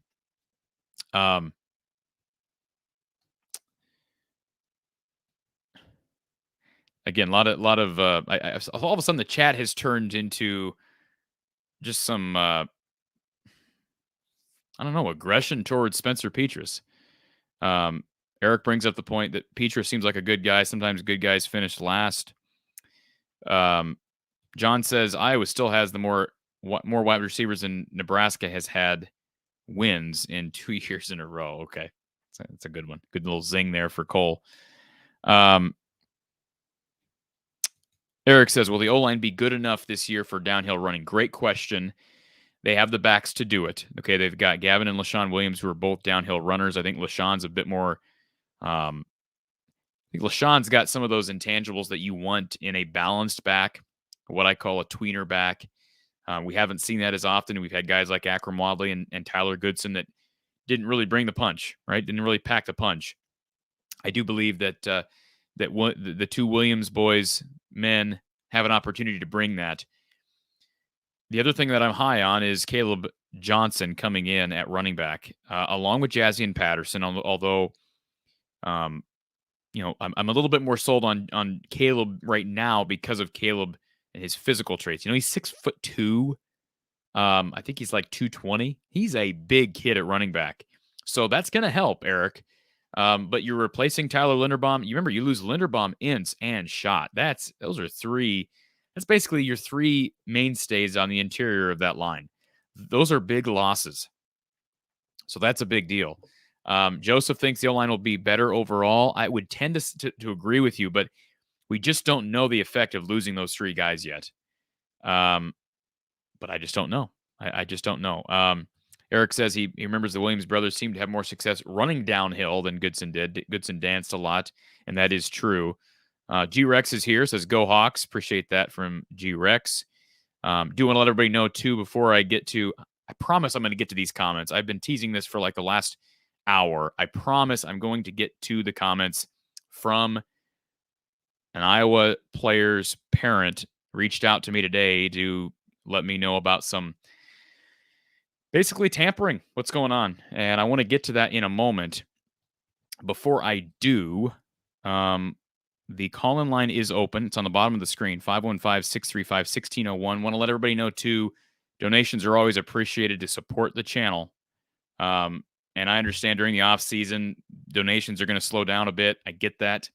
My thing is I want to continue to be able to bring coverage throughout the entire off season, because I know there's a lot of people who love being connected, staying connected with Hawkeye sports all year long. So any donations are appreciated. Of course, you can support our sponsors below as well, but there's a link to donate in the channel, in the description below this video. So thank you. And of course, you can also super chat, super thanks, super sticker, as they call them at YouTube. So thank you to all who have donated and who will donate in the future. Let me see where I picked up here. Monday Mark is confident in the running backs. So that's great. I'm glad he is. I'm confident. I think there's still, the verdict is still out. I don't think we can just say right now that Iowa's running game is going to be great. When's the last time Iowa's had a great running attack? Minus 2020. And I don't want to just throw 2020 out the door or out the window, but 2020 was sort of an outlier. You've got COVID, the late start. You got other schools that are, Michigan was not Michigan. Wisconsin was not Wisconsin. Penn State was not Penn State, etc. That was a factor. Even Michigan State was not. They have turned the corner with Mel Tucker, and they were not even close when they played Iowa in 2020. So again, that is a factor, but I do think Iowa's running game will be improved. If you had to put a gun to my head, I'd say Iowa's running game will be improved. I don't know collectively if I do think pass protection is going to be a question, even though Linderbaum was a center and Iowa gets its tackles back. They weren't good at tackle last year. So I do believe that pass protection is going to be a question. I can hear myself echoing. Somebody's on the line. Thank you for calling from the Hawkeye of the Storm. Who's on the line? Corey Lomansky. Nobody's ever accused me of being cool. Well, you're playing it cool in the chat. Usually you're, the other guy we're not hearing from is, who we're not. Who's the other guy we haven't heard from today?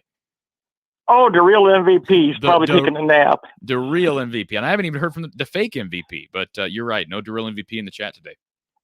Would you do me a big favor? Sure. I need you for mental health to tell the audience and Hawk fans that the offensive line is going to be better, because if we can't run the ball and get into 3rd and 4 or less, I'm going to be drinking and calling you drunk on your show. Oh, please don't do that.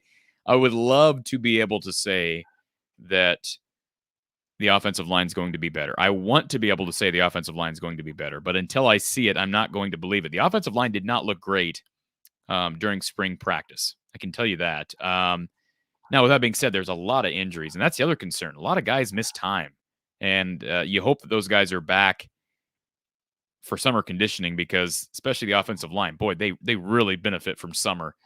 And I hope that's the case, but I think it's still very much a verdict that's out. How many points did we score last year on average? That's a great question. Points. I could Google that for you real quick. It couldn't be more than 20 average. It couldn't have been. Go ahead with your next comment, Lomansky, and I'll find this out for you. Well, if I just wish you'd like throw some of your professionalism out the window and just get kind of like wild with your predictions and go for an offensive line, because if we can't run the ball next year, man. Iowa averaged 23.4 points per game last year. Now, that's actually not that is inside the top 100. That's 94, but that's not taking into account defensive scores. Well, exactly. So if you just weigh offensive scoring, I could probably find that here. Let's see, scoring offense. I think. Let's see if I can find this offensive points per game. And according to teamrankings.com, is what I'm looking at here. This is an estimated number, so I don't know if that's taking into account PATs or how that works. Iowa is 102, 20.1 points per game. There are 102 in the country out of 130 teams, which is actually not quite as bad as I expected. It's still not good, but it's not quite as bad. And you got to remember, too, here's the deal, Lomansky. I don't believe that weighs when the defense turns the ball over on you know, the opponent's side of the field, and you don't have to do anything but kick a field goal, right? Yep, and we got a big if at field goal kicker too. Yeah, I'm not too worried. I mean, I'm concerned. I'm not worried yet. I do think Iowa's got talent at that position, but you're right. It's still a question mark. I think for mental health, you've got to throw out some of your professionalism and start being wild with our offensive line. I mean, I accept what we don't do well, but if we can't have this coaching staff develop the offensive line for the 2022 season, it's going to really hurt. I agree. I would agree. And so let me just address something, Lemansky, real quick, because I see this comment from Cole in the chat. So Iowa was not included. So Kaden Proctor, this is going to make a lot of fans soil themselves. Kaden Proctor did just announce his official visits to Arkansas State, Alabama, Penn State, Oregon, and Michigan. Iowa was not included in that list. Okay. But according to Proctor, let me find the quote here. This is actually on3.com that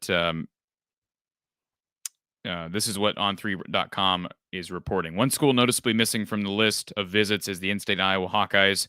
Proctor explained why Iowa was left off the list of his official visits. I have been to Iowa 10 or more times, so I will be taking officials out of state just to have those other experiences. Yeah, so let's not push the panic button. Proctor has been to Iowa a bunch of times, so the official visits, totally different. He doesn't need to take an official visit to Iowa. He's been on a number of unofficials. So, for the record, no reason to soil yourselves over the Proctor news. Go ahead, Lemansky. Well, thanks for covering the Hawks so well, and we want the season to start so well. I want some of these answers, or we're not going to get it. So donate to the University of Iowa if you got the money, because we need some kind of NIL help, because I'm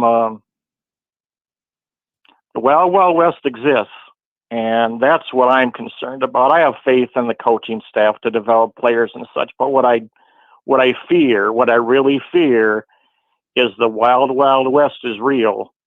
And I kind of agree with your Nebraska comments. I think they're in Vegas, and they're not playing roulette anymore. They're playing blackjack. Mm-hmm. And you've got decent odds playing blackjack in Vegas. And I think Frost has a chance for winning season. And if he doesn't, I think he's fired. But I agree.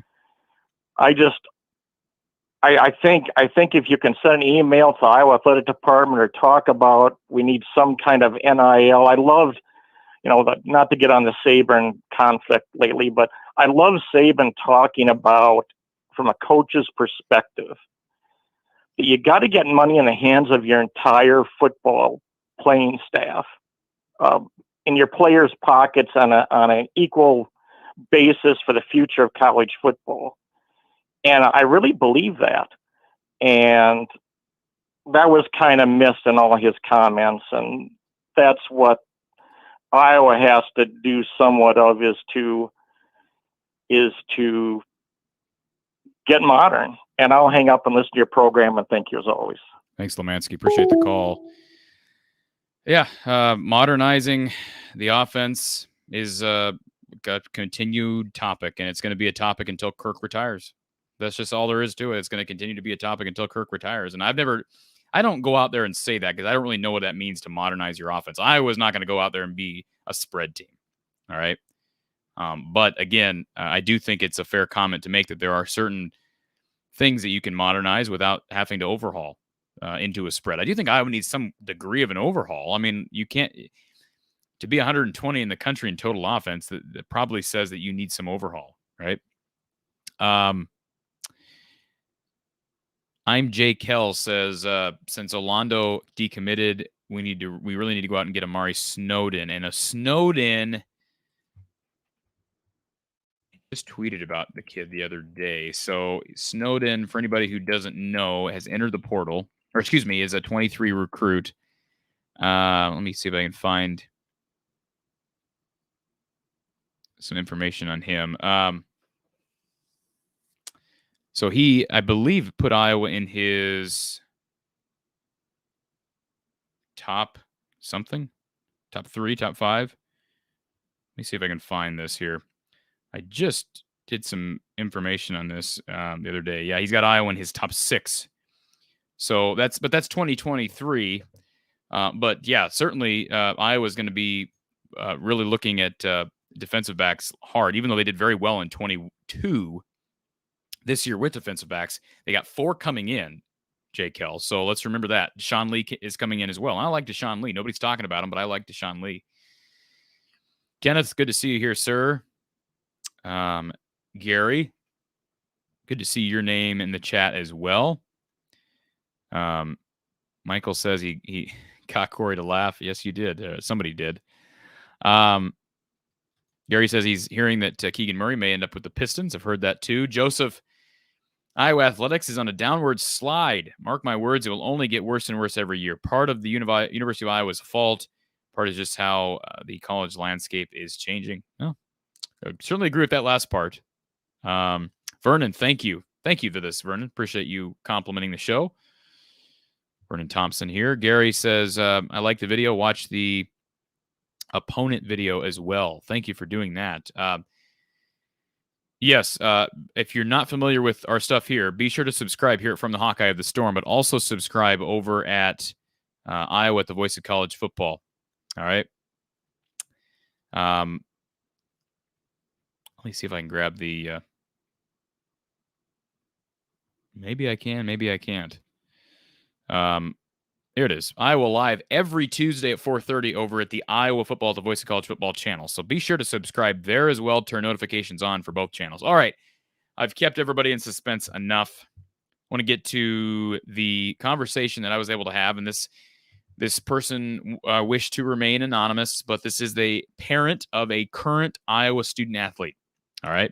And this is not somebody who's buried on the depth chart. This is somebody who will likely play this year. Okay. This is a parent of a current Iowa football player.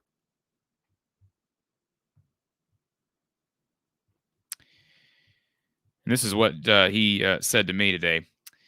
Just today, on this Wednesday, the 25th day of May, this parent told me that an ACC school, so a Power 5 school, reached out to this parent, this set of parents, to see if their son, who again is part of Iowa football's roster and who is going to play a role this year, I think, was interested in transferring. So, and the reasoning that this Power 5 school gave to this parent is that they can reach out to the parents because technically that's not tampering. All right. So,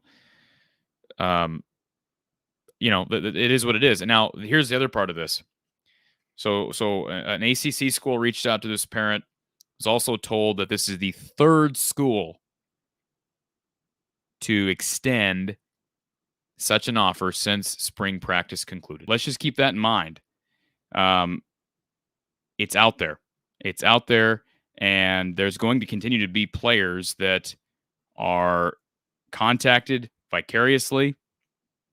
And Iowa's just it's just part of the landscape now. It's just part of the landscape now. Iowa's going to have to deal with it. And I apologize for these bots, folks. We'll get the bots out of here. I apologize. Let's get them out of here. Well, I guess that means the show is doing okay, right? I guess the show's doing okay. Okay. Let's get back to the chat. Thank you for this, Erica. Super chat here from Erica says, Cole won't tell us the source, so I don't know if that's true. Again, you're talking about Kaden Proctor. But again, the news right now is that he has apparently announced a top 6, right? He has announced a top 6, and he's probably going to take another visit to Iowa, but it will not be an official visit. And I don't know how many officials he'll get, but he's not. This is not ruling out Iowa in his decision-making process. I can just say that it's not ruling out Iowa. And that, again, that's information from On3, not information from anybody else within Iowa. But that's the recruiting site On3, who's, by my understanding, taking over Rivals pretty soon.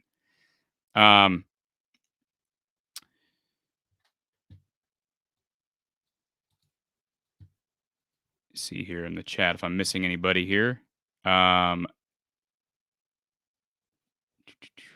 Lemansky, thank you for this. Donating to Rants. Thank you for that, Lemansky. Appreciate the donation and all the donations from everybody today. Joseph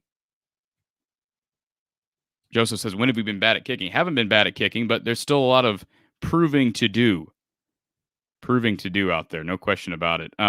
Kevin wants LeVar Woods as the OC. I've heard that before. Don't know that he's qualified. He is a former defensive player. Let's keep that in mind. Former defensive player. And Cole is not a bad guy. He is a Nebraska fan. He's not a bad guy. So let's make sure we're clear on that. All right. Appreciate everybody being here for the last several hours, right? We're 2 hours in. Erica, thank you for this. She says, I take back what I said. I missed Cole's response. Thank you for being here, Erica, and everybody else who is in the chat, who is calling in today. Appreciate all the response. Again, a reminder that if you've not already done so, please subscribe to this channel. Subscribe to our Iowa at the Voice of College Football channel for the latest around Hawkeye Nation. Appreciate everybody being here and appreciate all the support that we get each and every day here and over at the Iowa at the Football channel. Everybody have a great night, and we will talk to you soon.